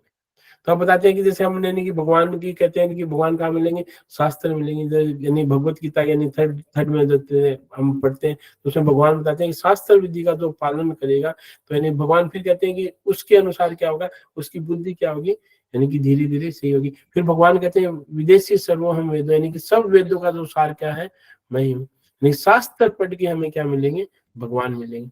लेकिन अब यहाँ पर एक भक्ति सिद्धांत सरस्वती ठाकुर क्या देते हैं कि जैसे हमें यानी कि पहले लोग क्या है, पंचांग पंचांग तो आपने सुना होगा ना, घर में जब शादी होती है तो हम पंचांग देखते हैं, यानी कब बारिश होनी है कब बारिश नहीं होनी। लोग खेती करते हैं तो क्या करते हैं, वो यानी कि पंचांग को देख के काम करते हैं कि पंचांग के अनुसार कार्य। लेकिन अगर हम पंचांग को ऐसे निचोड़ देंगे तो बारिश होगी क्या, नहीं, बारिश नहीं होगी। तो वैसे ही बताते हैं कि शास्त्र के अंदर तो भगवान मिलेंगे, लेकिन क्या है, सिर्फ शास्त्र से भगवान नहीं मिलेंगे। जैसे सिर्फ पंचांग से क्या नहीं होगी, यानी कि बारिश नहीं होगी, तो वैसे ही कहते हैं कि भगवान यानी कि शास्त्र तो है, लेकिन अब यानी कि सिर्फ शास्त्र से क्या नहीं होगा, शास्त्र में जो लिखा है अब आगे देखो क्या कहते हैं, भगवान सिर्फ शास्त्र पढ़ने से नहीं मिलेंगे, शास्त्र में जो लिखा है उसको अगर हम अपने जीवन में धारण करेंगे या शास्त्र में जो नियम है उसके अनुसार अगर हम जिएंगे तो हमें क्या मिलेंगे, भगवान की। अब शास्त्र के अनुसार कौन जीता है, शास्त्र के अनुसार जीते साधु संग।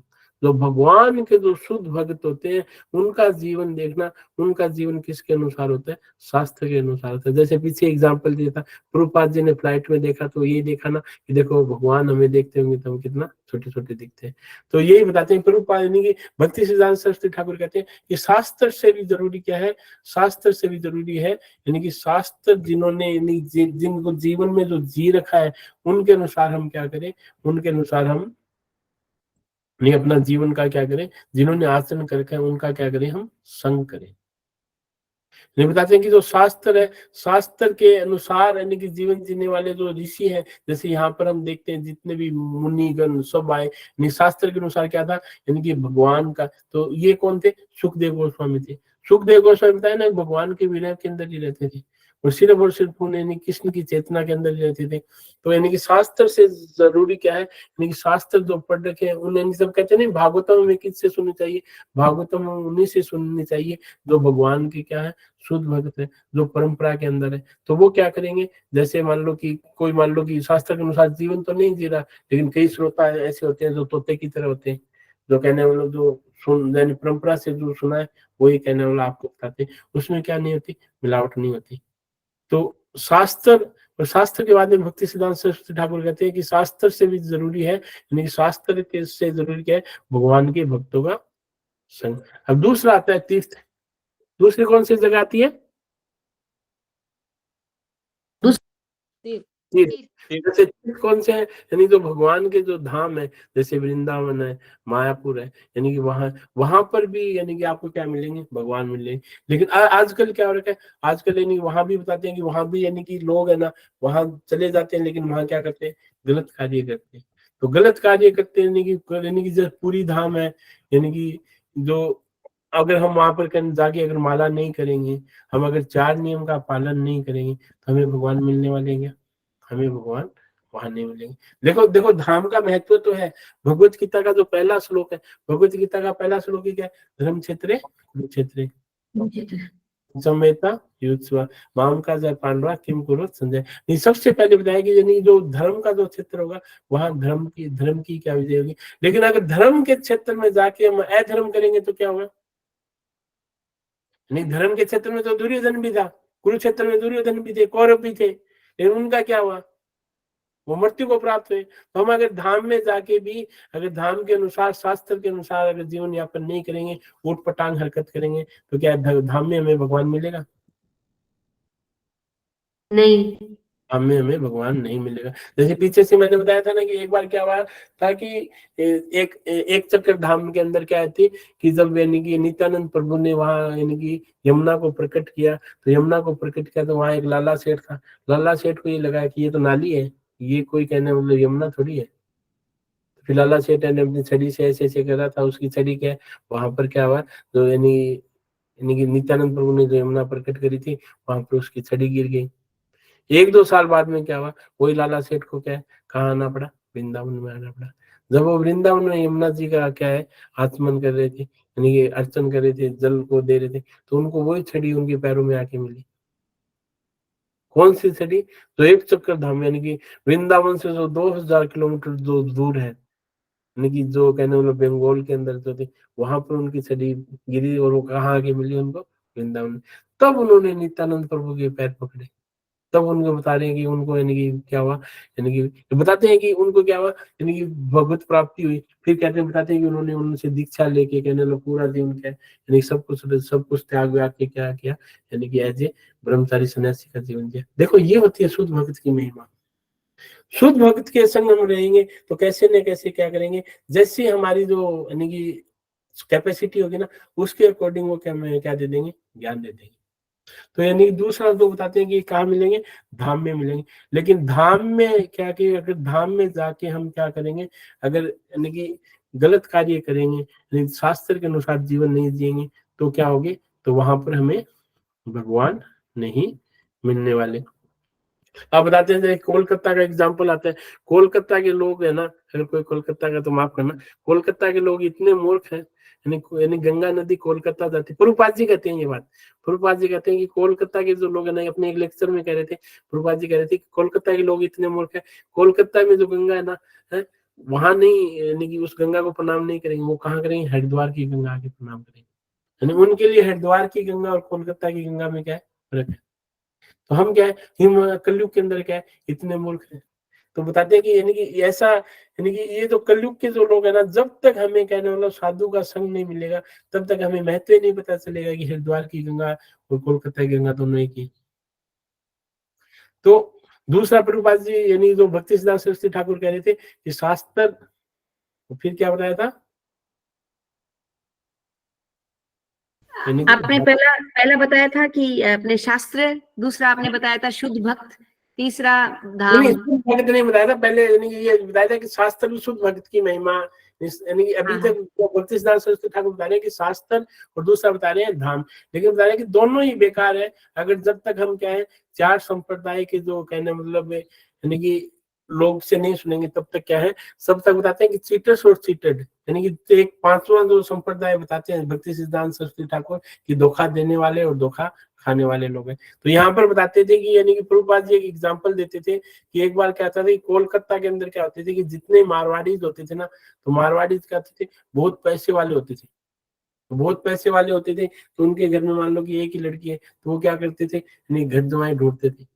तो घर जुआई ढूंढते, तो अब उनको घर जुआई कहना ऐसा भी चाहिए क्या हो कि जो कहने मतलब क्या हो, यानी कि सही हो। तो वो क्या करते थे, वो हरिद्वार और वृंदावन आते थे, और हरिद्वार और वृंदावन आके क्या है, वो किसको ढूंढते थे, साधुओं को ढूंढते थे।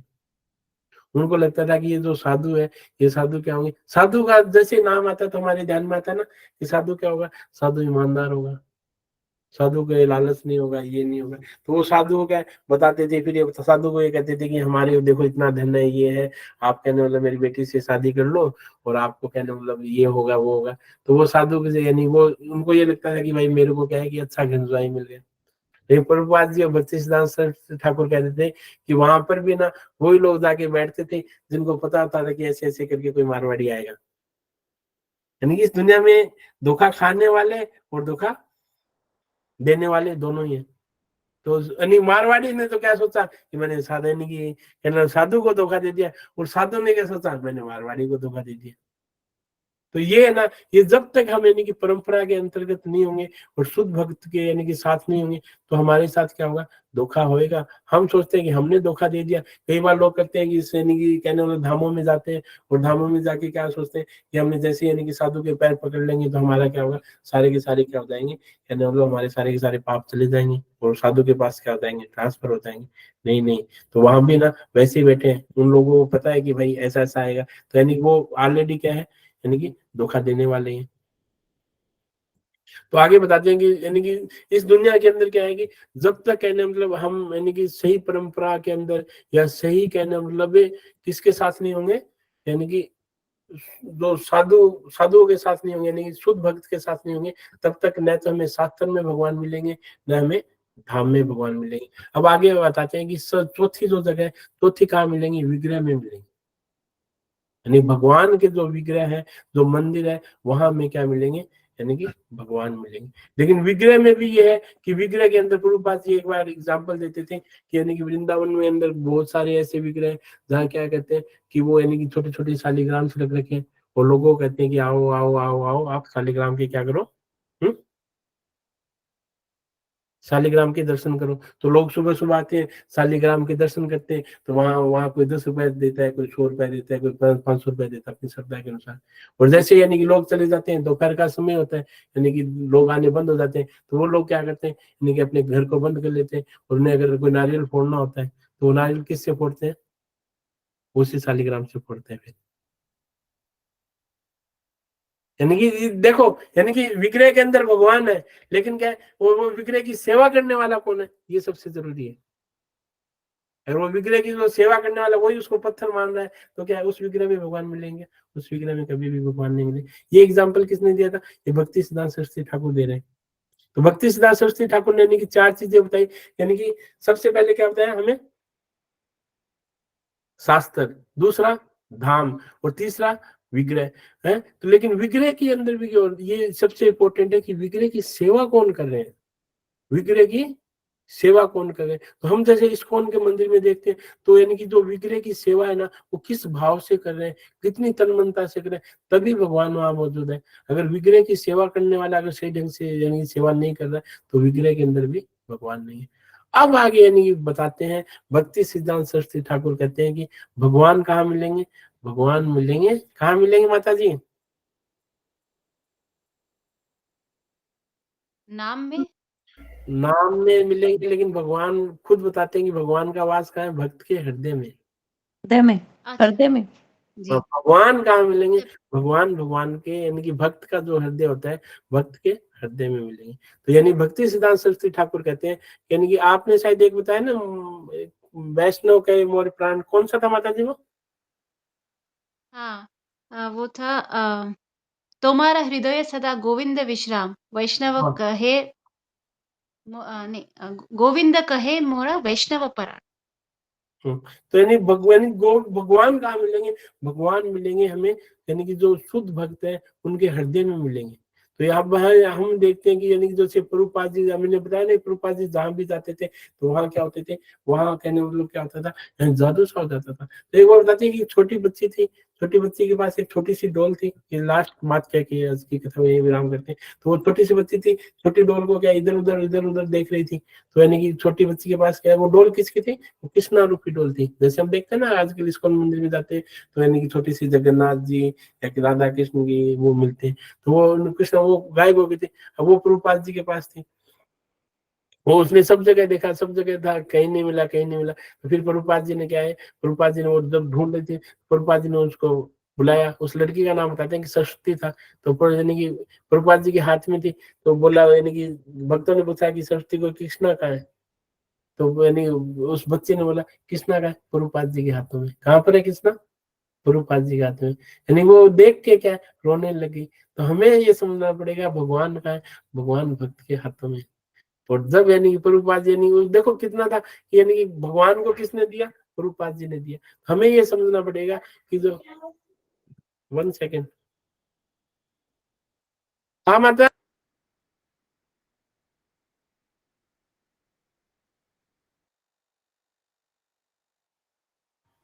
तो यानी कि भक्ति सिद्धांत सरस्वती ठाकुर यानी कि हम अंतिम बात को ये कहते हैं कि जब तक हम कहने मतलब शुद्ध भक्तों की शरण में नहीं होंगे, तब तक हमें क्या है, हमें न शास्त्र में मिलेंगे, न धाम में मिलेंगे, न कहने मतलब नहीं विग्रह में मिलेंगे। तो सबसे जरूरी क्या है, हमें क्या है कि शुद्ध भक्त क्या है, यानी कि बताते हैं कि भगवान क्या है, यानी कि भक्त क्या है, अपने आप में धाम है। देखो यानी आप अगर अपने जीवन का एनालाइज करोगे, तो आपको धाम में कौन लेके गया, आपको धाम में भक्त लेके गए हैं। पहले इससे पहले गए होंगे, आप घूमने गए होंगे, लेकिन धाम और धाम के रूप में आपको कौन लेके गए, भक्त ले गए। विग्रह की सेवा करनी किसने सिखाई, विग्रह की सेवा किसने करनी सिखाई, भक्तों ने। भक्तों ने। हाँ। शास्त्र की बात आती है, शास्त्र आपको पढ़ना और शास्त्र समझना किसने सिखाया, भक्त ने सिखाया। तो आज के श्लोक का यही था, ये भक्त की महिमा होती है। भक्त कहने मतलब आपके जीवन में है तो आपके पास सब कुछ है, आपके पास धाम भी है, आपके पास शास्त्र भी है, आपके पास विग्रह भी है। और अगर भक्त आपके जीवन में नहीं है तो क्या है, सब कुछ है, भावुकता है। देखो भावुकता और भाव में फर्क होता है। भावुकता क्या होती है, भावुकता होती है टेम्परेरी, कि कृष्ण की कथा सुनी, आंखों में आंसू आने लगे। फिर शेरा वाली माता की कथा सुनी, आंखों में आंसू आने लगे। फिर कहने मतलब किसकी कथा सुनी, फिर कथा सुनी आपने, कहने मतलब कोई फिल्मी एक्टर की सुनी, तो फिल्मी एक्टर की सुन के वहां भी आपके आंसू आने लगे। ये है भावुकता। और भाव क्या होते हैं, भाव स्थायी होते हैं, भाव आते हैं ज्ञान से। तो ज्ञान कैसे आएगा, तो बताते हैं कि हमारी जो इंद्रियां हैं, इंद्रियों को कहने मतलब कौन कंट्रोल करता है, इंद्रियों को कंट्रोल करता है हमारा मन।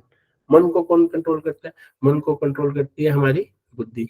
और बुद्धि को कौन कंट्रोल करता है, ज्ञान। लेकिन ये यानी कि हमें बुद्धि कौन देगा, हमें बुद्धि भी कौन देंगे, भक्ति देंगे। तो जब तक हम भक्तों के संग में नहीं रहेंगे, तब तक क्या होगा कि हम कुछ भी पढ़ ले, सारा ज्ञान क्या है, व्यर्थ है। क्योंकि भक्त ही हमें बताएंगे कि भक्त क्या बताएंगे कि हम क्या हैं, हम कृष्ण के हैं। भक्त हमें बताएंगे हम कृष्ण के हैं, कृष्ण के दास हैं, और कृष्ण की सेवा के लिए हमारा जीवन है। और जब हमारी इंद्रियों को हम कृष्ण की सेवा में लगा देंगे तो ऑटोमेटिक क्या होगा, ऑटोमेटिक सारी चीजें क्या हो जाएगी, अपने आप ही क्या हो जाएगी, सेट हो जाएगी। इसके अलावा हमें कुछ नहीं करना। तो हमें क्या है, यानी कि आज के श्लोक में यही था कि भक्त की महिमा, तो भक्त की महिमा कहने वाला आप जितनी भी कहो उतनी कम है। तो यानी कि हम क्या है कि एक क्वेश्चन आंसर लेने से पहले हम एक 2 मिनट का वीडियो देखेंगे। तो 2 मिनट का वीडियो देखने के बाद में हम क्वेश्चन आंसर लेंगे।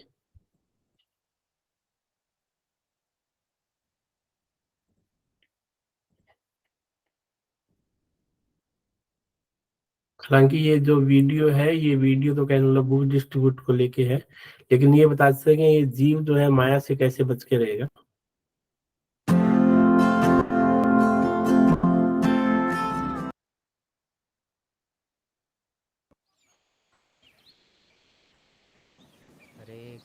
हरे कृष्णा कृष्णा कृष्णा हरे हरे, हरे राम राम राम हरे हरे। बचाओ हाँ? बचाओ बचाओ, अरे कोई है, अरे मदद करो, अरे प्लीज मेरी मदद करो, प्लीज मुझे बचा लो।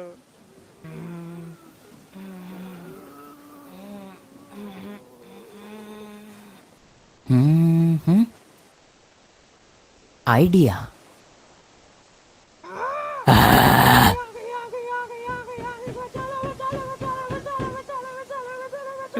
बचा लो।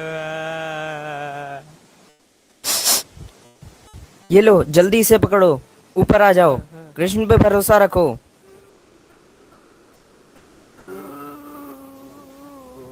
हाँ, माया बहुत पास आ चुकी है।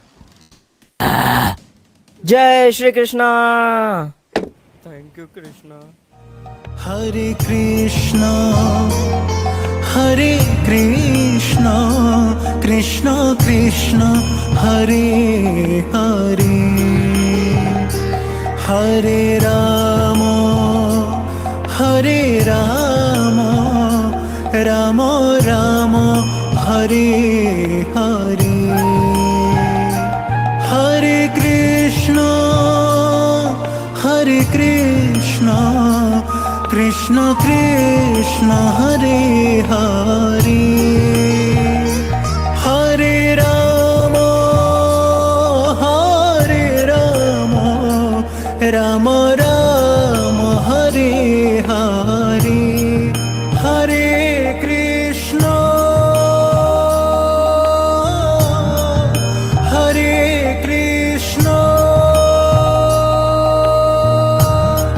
कृष्ण कृष्ण हरे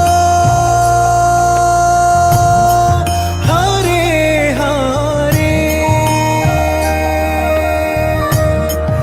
हरे राम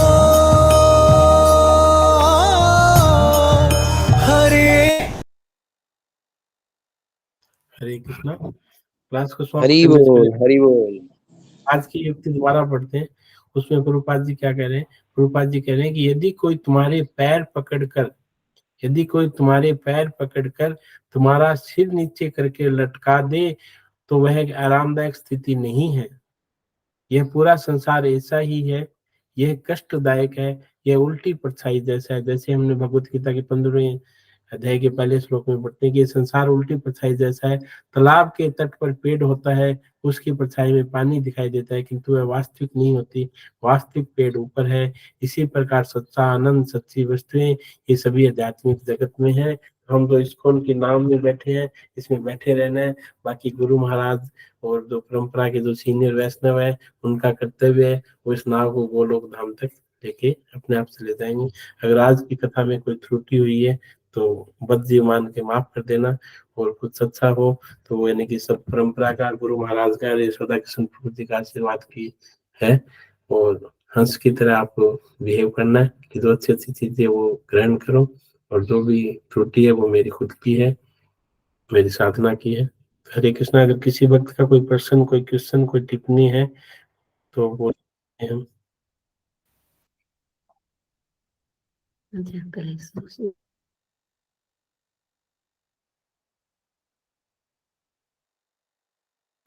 हरे कृष्णा माता जी, आप माननीय माता जी, स्वरूपी माता जी, आप कुछ ऐड करना चाह रहे हो?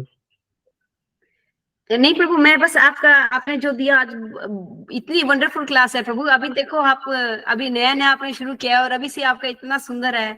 मैं I can see you in future में, आपका कितना अच्छे आप टीचर बनेंगे और अच्छे भक्त भी हैं और टीचर भी हैं। मैं बस I just want to repeat आपने जो किया थोड़ा सा, अगर सारे डिवोटीज परमिट करें तो मैं, मतलब टाइम नहीं लगेगा, बस I am just going to repeat main points जो आपने बोले थे।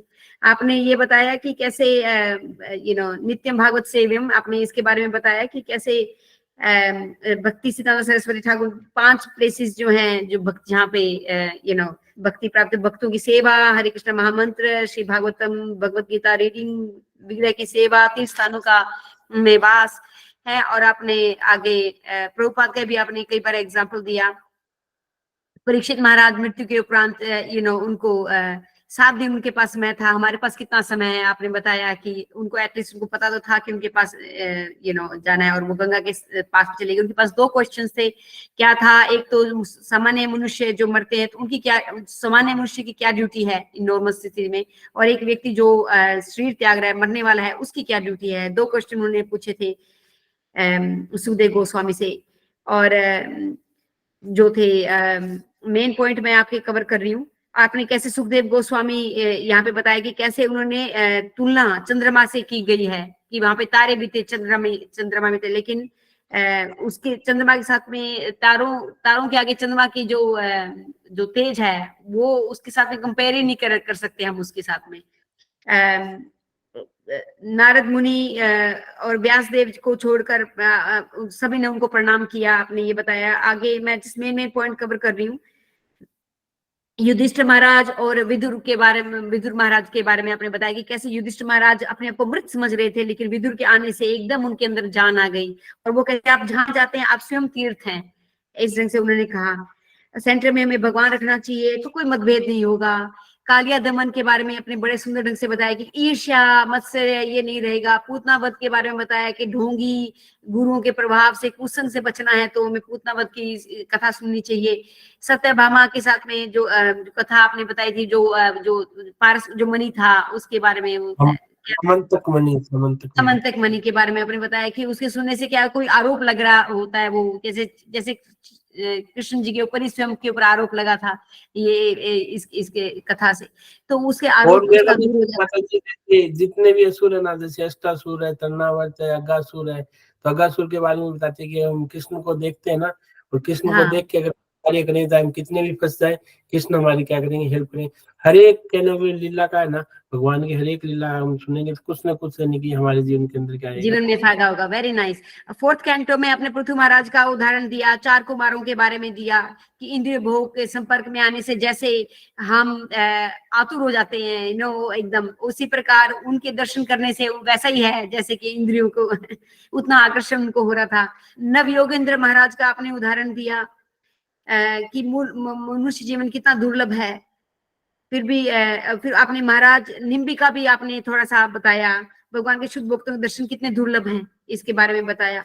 फिर आपने 8 स्टेजेस जो आपने थोड़ा सा बताया, श्रद्धा, साधु संग, भक्त, भजन क्रिया, अनर्थ निवृत्ति, निष्ठा, रुचि, आसक्ति नहीं बोला लेकिन भाव, प्रेम, ये सब स्टेज थे। 10th कैंटो में आपने बताया कि नंद महाराज ने कंस को टैक्स देने के लिए जो वो गए थे, तो कैसे उन्होंने वासुदेव के साथ में उन्होंने उनके दर्शन की उससे बात की। अगर वो वैसे जाते तो शायद सबको शक हो जाता कि स्पेशल उनसे मिलने आए हैं, तो वो इस तरह से। तो उसके बाद में उन्होंने भी वहां पे भी उसकी तुलना चंद्रमा से की, है ना। आपने ये बताया, वासुदेव बताते कि आपका शुद्ध भक्त को देखना मेरे जीवन धन्य हो गया। उन्होंने बताया कि अब जहाँ साधु संग आते हैं वहीं पे दिवाली और होली जैसी होती है। ये बिल्कुल बात सही है। जब अभी राधा श्याम सुंदर नाम, श्यामानंद नहीं, राधा श्याम सुंदर एक्चुअली, जब वो आए थे तो बिल्कुल हमें ऐसा ही हमारा हाल था। हम लोग उनकी सेवा में लगे हुए थे और बहुत अच्छा लग रहा था, जैसे लग रहा था जिसको त्योहार ही है।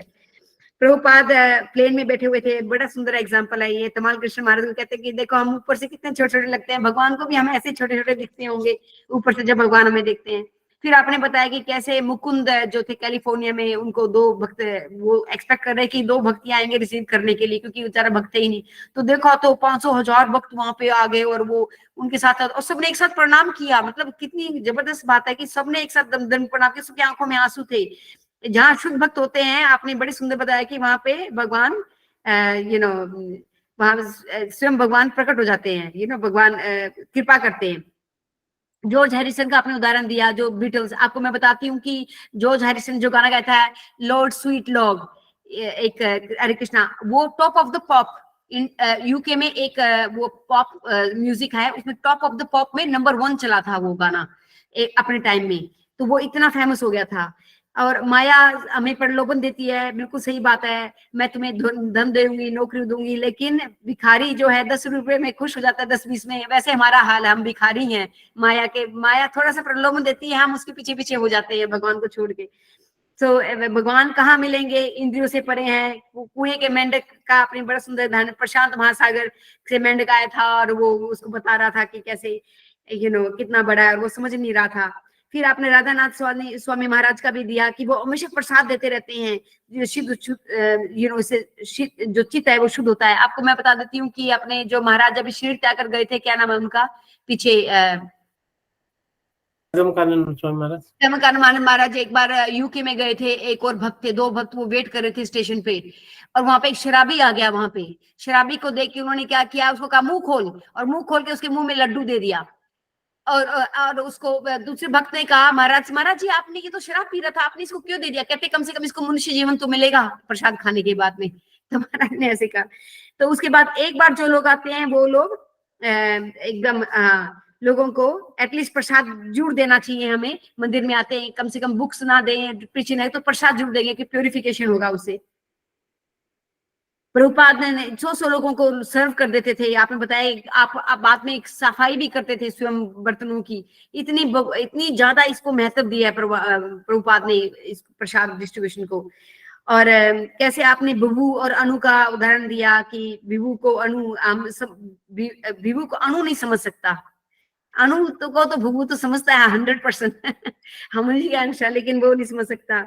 तो कल युग में व्यक्तियों की बुद्धि कम होगी। आपने बताया कि हंस की तरह बनना चाहिए, कि दूध पीता है पानी को छोड़ देता है, बार बार बातों को सुनकर लोग में परिवर्तन आ जाता है, बिल्कुल आता है।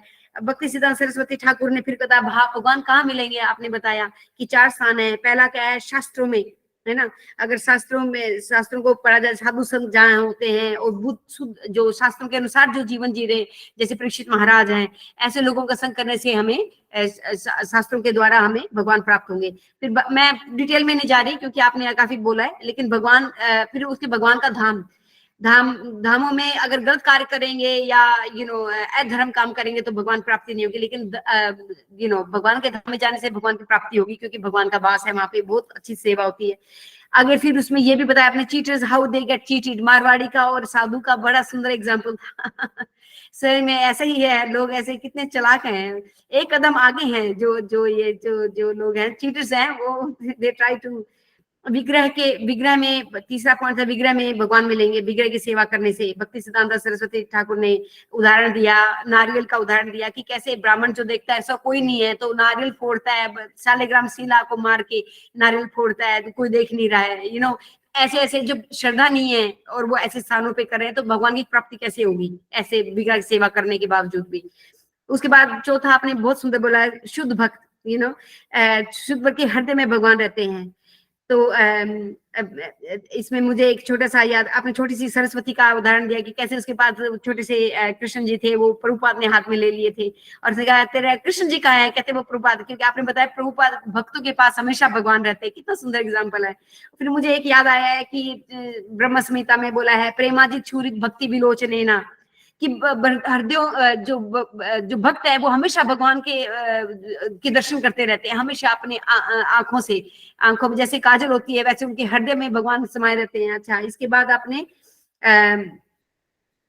भावुकता का और भाव का बड़ा सुंदर बताया, मुझे बहुत अच्छा लगा कि भावुकता वो टेम्पररी है, टेम्पररी भाव है, लेकिन भाव जो है वो स्थायी भाव है। वो कैसे आता है? वो ज्ञान से आता है, सही ज्ञान का ये आपने सारा बताया कि कैसे भक्तों से ज्ञान प्राप्त हुए। इंद्रियों को हमारा जो है मन कंट्रोल करता है, मन को हमारी बुद्धि कंट्रोल करती है, बुद्धि को ज्ञान कंट्रोल करता है, लेकिन बुद्धि कहाँ से मिलेगी? बुद्धि हमें भक्तों के संग से मिलेगी, है ना। तो ये आपने बताया, बहुत सुंदर बताया प्रभु, आपका बहुत बहुत धन्यवाद। तो बहुत सुंदर लेक्चर था, मैंने बहुत एंजॉय किया, और आप more and more you come and enlighten अस, ये बहुत अच्छा लगा। Thank you so much. कोई और माता जी आई थिंक कुछ बोलना चाहती है तो शी कैन से। हरे कृष्णा प्रभु जी, बहुत बहुत ही वंडरफुल क्लास था आपका, बहुत ही wonderful. I think we should here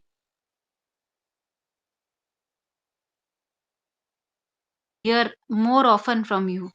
आपने बहुत अच्छे तरीके से इतना ये पॉइंट एक्सप्लेन किया कि साधु संघ जो है भक्ति की नींव है, और साधु संघ पहले गुरु कृपा है और फिर भक्तों का समाज है। फॉर्च्यून एक डिवोटी के लिए, इससे बड़ा डिवोटी के लिए और इस भौतिक जगत के अंदर भी इससे बड़ा फॉर्च्यून किसी का नहीं है।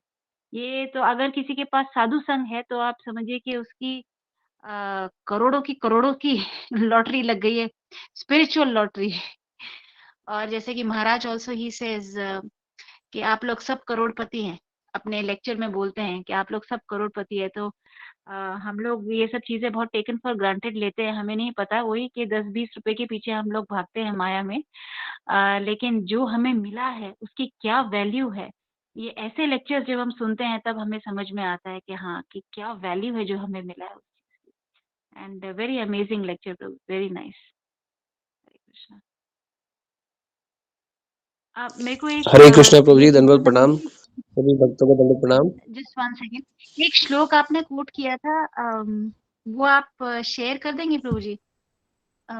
आप वो बोल रहे थे दुर्लभ नवयोगेंद्र, मनुष्य, हाँ दुर्लभ जो मनुष्य। निमी महाराज, हाँ वो नवयोगेंद्र महाराज, नवयोगेंद्र और जो इनका था ना वार्ता निमी महाराज का, वो उसके अंदर आपने एक बोला था 11th कैंटो शायद। हाँ, वो दुर्लभ मनुष्य जीवन वो ना। एग्जैक्टली, हाँ जी हाँ जी, यस प्रभु जी, हाँ, ये आप मेरे को, मैं शेयर कर दूँ माता जी। थैंक यू प्रभु जी। हरे कृष्णा। हरे कृष्णा प्रभु जी, हरे कृष्णा। प्रणाम प्रभु जी। धन्यवाद प्रणाम प्रभु जी। प्रभु जी, मैं आज की क्लास के बारे में ये कहना चाहूँगा प्रभु जी, जैसे कि 2 दुकानें हैं, एक बहुत अनऑर्गनाइज़्ड ही है, सामान सब ऐसे ही रखा हुआ है, और एक बहुत ऑर्गनाइज़्ड दुकान है।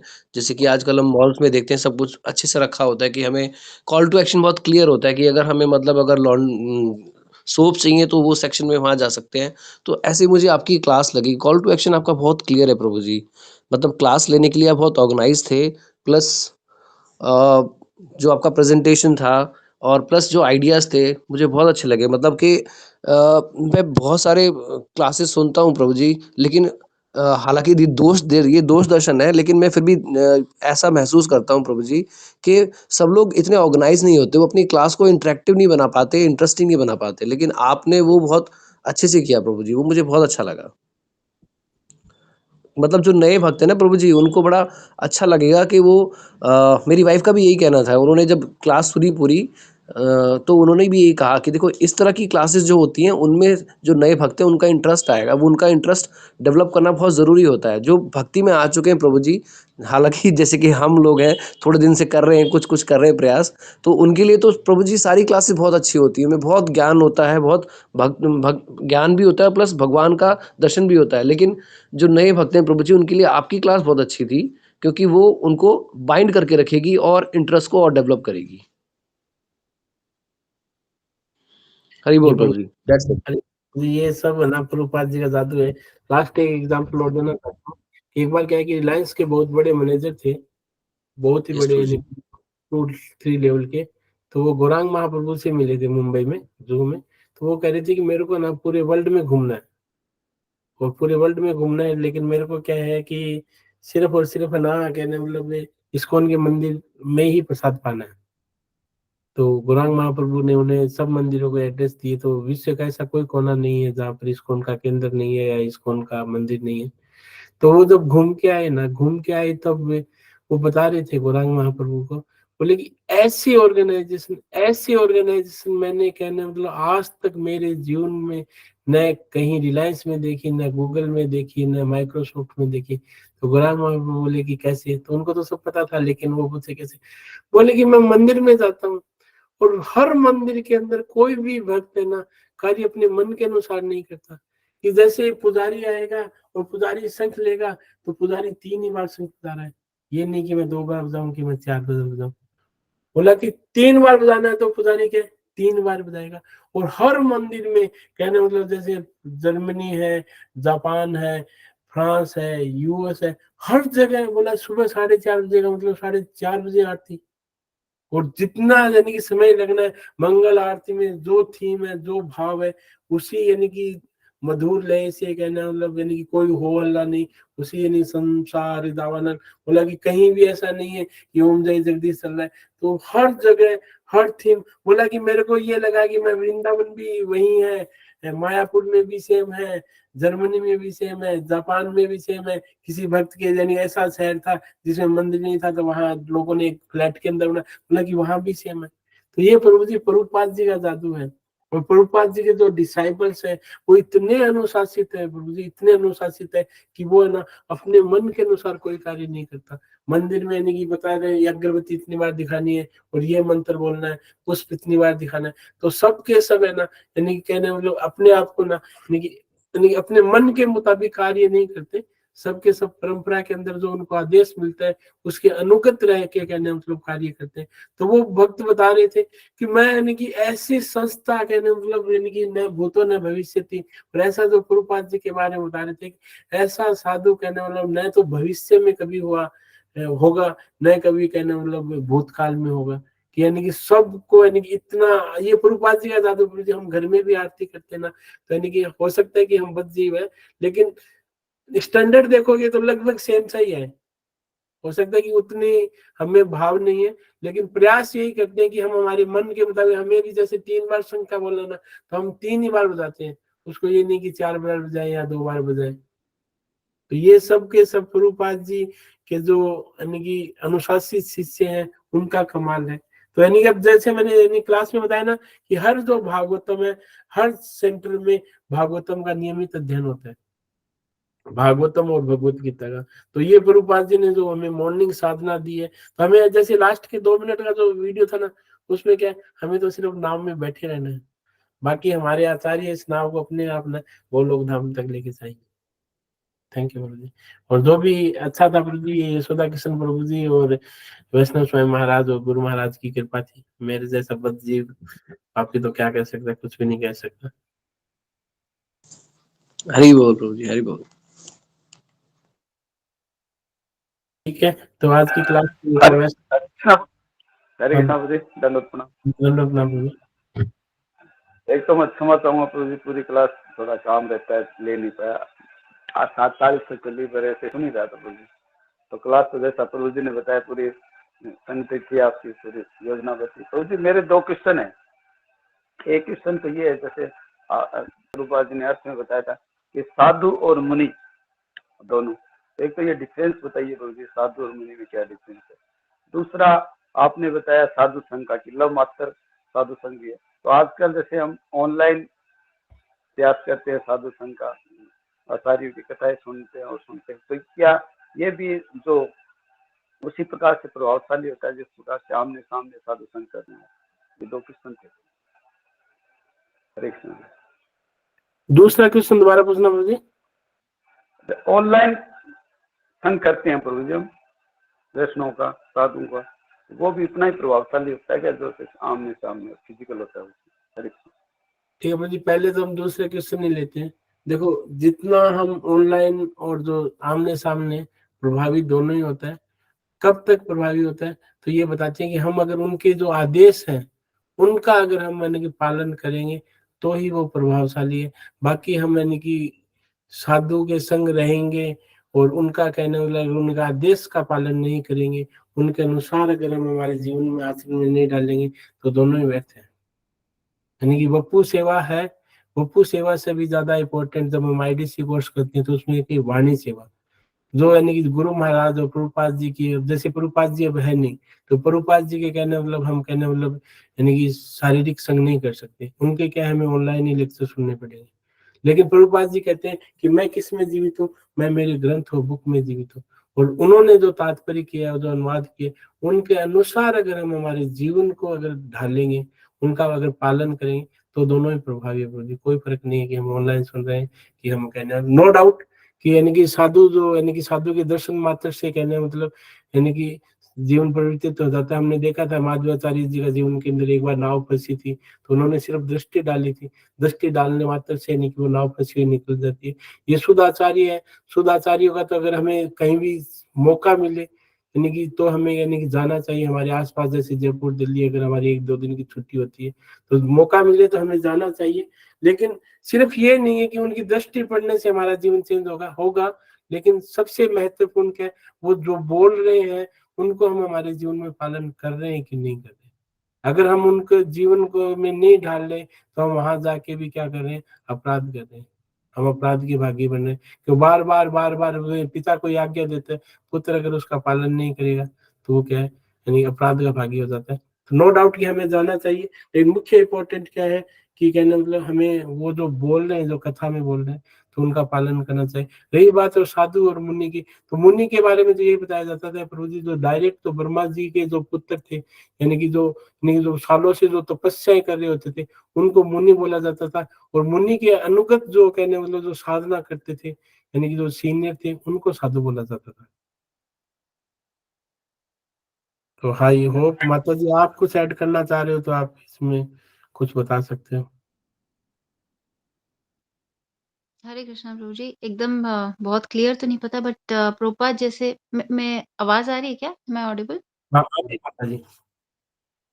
तो यस प्रभुपाद माता जी। बताते हैं कि मुनि इज कैसे बोलेंगे, जैसे ये होती है ना, बहस होती है, बहस। तो एक व्यू पॉइंट, ज्ञानी और मुनि, जैसे जैसे बहस होती है और मुनि का एक पॉइंट ऑफ व्यू है, तो वो पॉइंट ऑफ व्यू को उसने दूसरे को हरा करके उसको एस्टैब्लिश करना है। तो ये मुनि की खासियत होती है। अगर उसने अपने पॉइंट ऑफ व्यू को, अब वो भले ही वो गलत है या सही है, वो इम्पोर्टेंट नहीं है। एक अच्छा मुनि वो होगा जो अगर एक गलत पॉइंट ऑफ व्यू है उसको सामने रखेगा और उसको सही प्रूव कर देगा। जैसे we C in Chaitanya Charitamrita also, Chaitanya Mahaprabhu बहुत बार जैसे मायावाद प्रीच करते थे और फिर उसको पूरा एस्टैब्लिश कर देते थे, सामने वाले को मतलब हरा देते थे, और फिर उसी आर्ग्यूमेंट को फिर वापस से डिफीट कर देते थे, फिर दोबारा से उसको एस्टैब्लिश कर देते थे, फिर दोबारा से उसे डिफीट करते थे। तो ये मुनि की एक्चुअली ये खासियत होती है कि चैतन्य कोई एक महाप्रभु जी ऐसे करते हैं ना माता जी। हाँ, यस यस प्रभु जी। आई मीन संन्यास लेने से पहले मतलब तो ये पास टाइम है। तो मुनि मीन्स कि वो कोई भी फिलोसॉफिकल पॉइंट को लेकर के उसको तोड़-मरोड़ करके और उसको एस्टैब्लिश करने में वो सक्षम होता है, तो वो है मुनि। एंड अगर हम साधु लें तो Sadhu is he's a genuine person who has got the qualities that come from devotional service. तो वो हुआ साधु। तो ये अ, साधु का जो मत है, he will be standing for the truth. I mean वो ट्रूथ को रिप्रेजेंट करेगा, लाइक वो रिप्रेजेंट कर रहा है कि लेट्स से कि absolute personality of godhead Shri Krishna. And वो ये नहीं कि अपने आप को सही प्रूव करवाना है या कोई फिलोसॉफिकल पॉइंट को प्रूव करना है, बट साधु अपने आप में ही represents the divine qualities. And yes yeah so this is the difference basically. तो इसमें ये भी बताते हैं माता जी, जो मुनि लोग होते हैं ना, मुनि लोग कहने मतलब जो घोर जो तपस्या करते हैं, नहीं जिनको कहने मतलब सारा शास्त्र वास्त्र का ज्ञान होता है, वो कहने मतलब जो श्रेष्ठ होते हैं ना, वो मुनि होते हैं। लेकिन वो क्या है कि अपनी एक जगह ही रहते हैं वो, यानी कि लेकिन जो साधु होते हैं, साधु क्या मुख्यतः जो साधना के अंदर जो लीन रहते हैं, और मुनि के जो अनुगत रहते हैं। लेकिन उनका एक कर्तव्य ये भी रहता है कि जो समाज का जो सुधार करना होता है, वो कहने मतलब साधुओं को यानी कि दायित्व दिया जाता है कि आप कहने वाला आप जाके कहने वाला जो ज्ञान आपने लिया है, तो उसका क्या करो, यानी कि नहीं ये बता सकते हैं कि साधु के जो गुरु होते हैं वो मुनि होते हैं, डायरेक्टली इनडायरेक्टली आप ये कह सकते हैं। हाँ, this is also there. Very nice प्रभु जी, ये भी है। This is another way to look at it. ये भी एक मतलब एक दृष्टिकोण है। प्रभुपाद जी बताते हैं काफी जगह पे, अलग-अलग जगह पे उन्होंने बताई हैं ये चीजें। Very nice. आई होप प्रभु जी सेकंड पर्सन का माता जी आप कुछ कहना चाहोगे। मैंने तो कहना लो महाराज से यही सुना है कि इम्पोर्टेंट जो है वो है कि आप उनके जो कथन है उनका अपने जीवन के अंदर पालन करें। यस प्रभु जी, परफेक्ट एक्चुअली। आपने बहुत अच्छा ये बताया है this is the perfect actually. Prabhupada ji का सत्संग उनके तात्पर्य से, उनकी वाणी से कर रहे हैं अभी। और प्रभुपाद जी खुद कहते हैं कि मैं मेरी बुक के अंदर क्या रहूंगा, जीवित रहूंगा, तभी हम बुक वितरण का मतलब कार्य कर रहे हैं। जी प्रभु जी, ये बहुत अच्छा मतलब आपने बताया कि ये बहुत इम्पोर्टेंट है कि अगर हम फॉलो कर रहे हैं, जैसे प्रभुपाद ऑल्सो यूज्ड टू से ना कि मतलब मेरी व्यास पूजा पे if you are giving me a flower, वो इतना इम्पोर्टेंट नहीं है, पर जो मैंने मेरे इंस्ट्रक्शंस दिए हैं उनको अगर आप फॉलो कर रहे हो तो वो that will please me more. Very nice. माननीय माता जी, आप कुछ ऐड करना चाहोगे इस क्वेश्चन में? बस थोड़ा सा प्रभु, वैसे तो आप लोगों ने बहुत अच्छी तरह से बोल दिया, मैं बस बेसिक बताना चाहूंगी जो मेरी अंडरस्टैंडिंग है, चाहे उसको आप ये बोलिए कि साधु या महात्मा जो भी बोले, कि जो व्यक्ति चार नियम जो शास्त्रों को फॉलो करता है वो साधु है। एक सिंपल वर्ड में, जो शास्त्रों को फॉलो करता है वो साधु कहलाएगा। That means that includes 4 regulatory principles और डिवोशनल सर्विस, एवरीथिंग। जो कंप्लीटली भगवान को अपनी डिवोशनल सर्विस 100% अपनी इंद्रियों को भगवान की सेवा में लगा रहा है, वो साधु है। और दूसरा मुनि के बारे में तो वैसे आपने बता दिया, obviously they are coming from भूख शाखा, they could be anyone, they could be Ashtanga yogis, they could be just Samkhya philosophy और एनीवन। लेकिन मुनि की एक खास बात जो प्रभुपाद हमेशा बताते हैं कि एक मुनि का विचार दूसरे मुनि के साथ हमेशा डिफरेंट होता है, वो मुनि है। अगर एक मुनि का विचार दूसरे मुनि से मिल जाता है तो वो मुनि नहीं कहलाएगा। वो मुनि तब तक मुनि कहलाएगा जब तक उसके विचार दूसरे मुनि से डिफरेंट रहेंगे, ऐसा प्रभुपाद बोलते हैं। तो मैंने सोचा आपको I just point out, and this is the difference between Sadhu and मुनि। और दूसरा पॉइंट तो बोलने की जरूरत नहीं है, आपने परफेक्ट आंसर दे दिया प्रभु उसका। I agree with you, I concur with you completely on that. Hare Krishna प्रभु जी, थैंक यू। तो साधु मेरे हिसाब से फिर आपका ये हुआ कि साधु का मतलब जो भगवान का भक्त है, मुनि का मतलब जो ज्ञानी मार्ग है, योगी है, वो है। प्रभु जी नहीं, बिल्कुल जरूरी नहीं हो सकता कि मुनि जो है ना, मुनि यानी कि जैसे जिसको मान लो कि पूर्ण ज्ञान हो गया और वो लास्ट में मौन भी उसने धारण कर लिया, तो मुनि के अंदर जरूरी नहीं, मुनि के अंदर दोनों क्वालिटी भी हो सकती है, यानी वो भक्त भी हो सकता है, वो योगी भी हो सकता है। मुनि हाईएस्ट पोजीशन है, यानी जिसको यानी पूरा ब्रह्म का जो साक्षात्कार हो गया वो मुनि की स्टेज में पहुंचेगा। ऐसा नहीं है कि मुनि के अंदर सिर्फ अष्टांग योगी ही मुनि बन जाएगा। मुनि थोड़ी बहुत हाईएस्ट पोजीशन है प्रभु जी, जैसे वशिष्ठ मुनि थे, अंगिरा ऋषि मुनि थे, या दुर्वासा मुनि थे। इस वेरी हाईएस्ट पोजीशन प्रभु जी, यानी कि जिसको कहने मतलब सब कुछ पहले से मालूम हो, भूत और भविष्य का, तो मुनि बहुत हाईएस्ट पोजीशन है प्रभु जी, वो ऑर्डिनरी नहीं है। यहाँ पर जो मुनि थे वो मुनि सबके सब कहने मतलब दिव्य थे। और जो साधु क्या है कि साधु उनके अंडर में रह के साधना करते थे।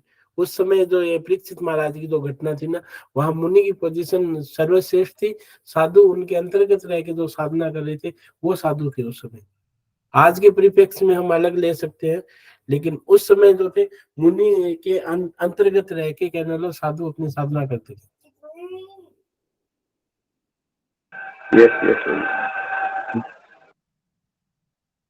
ठीक है, समय हो गया, काफी ज्यादा समय हो गया, क्लास में विराम देते हैं। वांछा कल्पतरुभ्यश्च कृपा सिंधु पतितानां पावनेभ्यो वैष्णवेभ्यो नमो नमः। हरे कृष्णा कृष्ण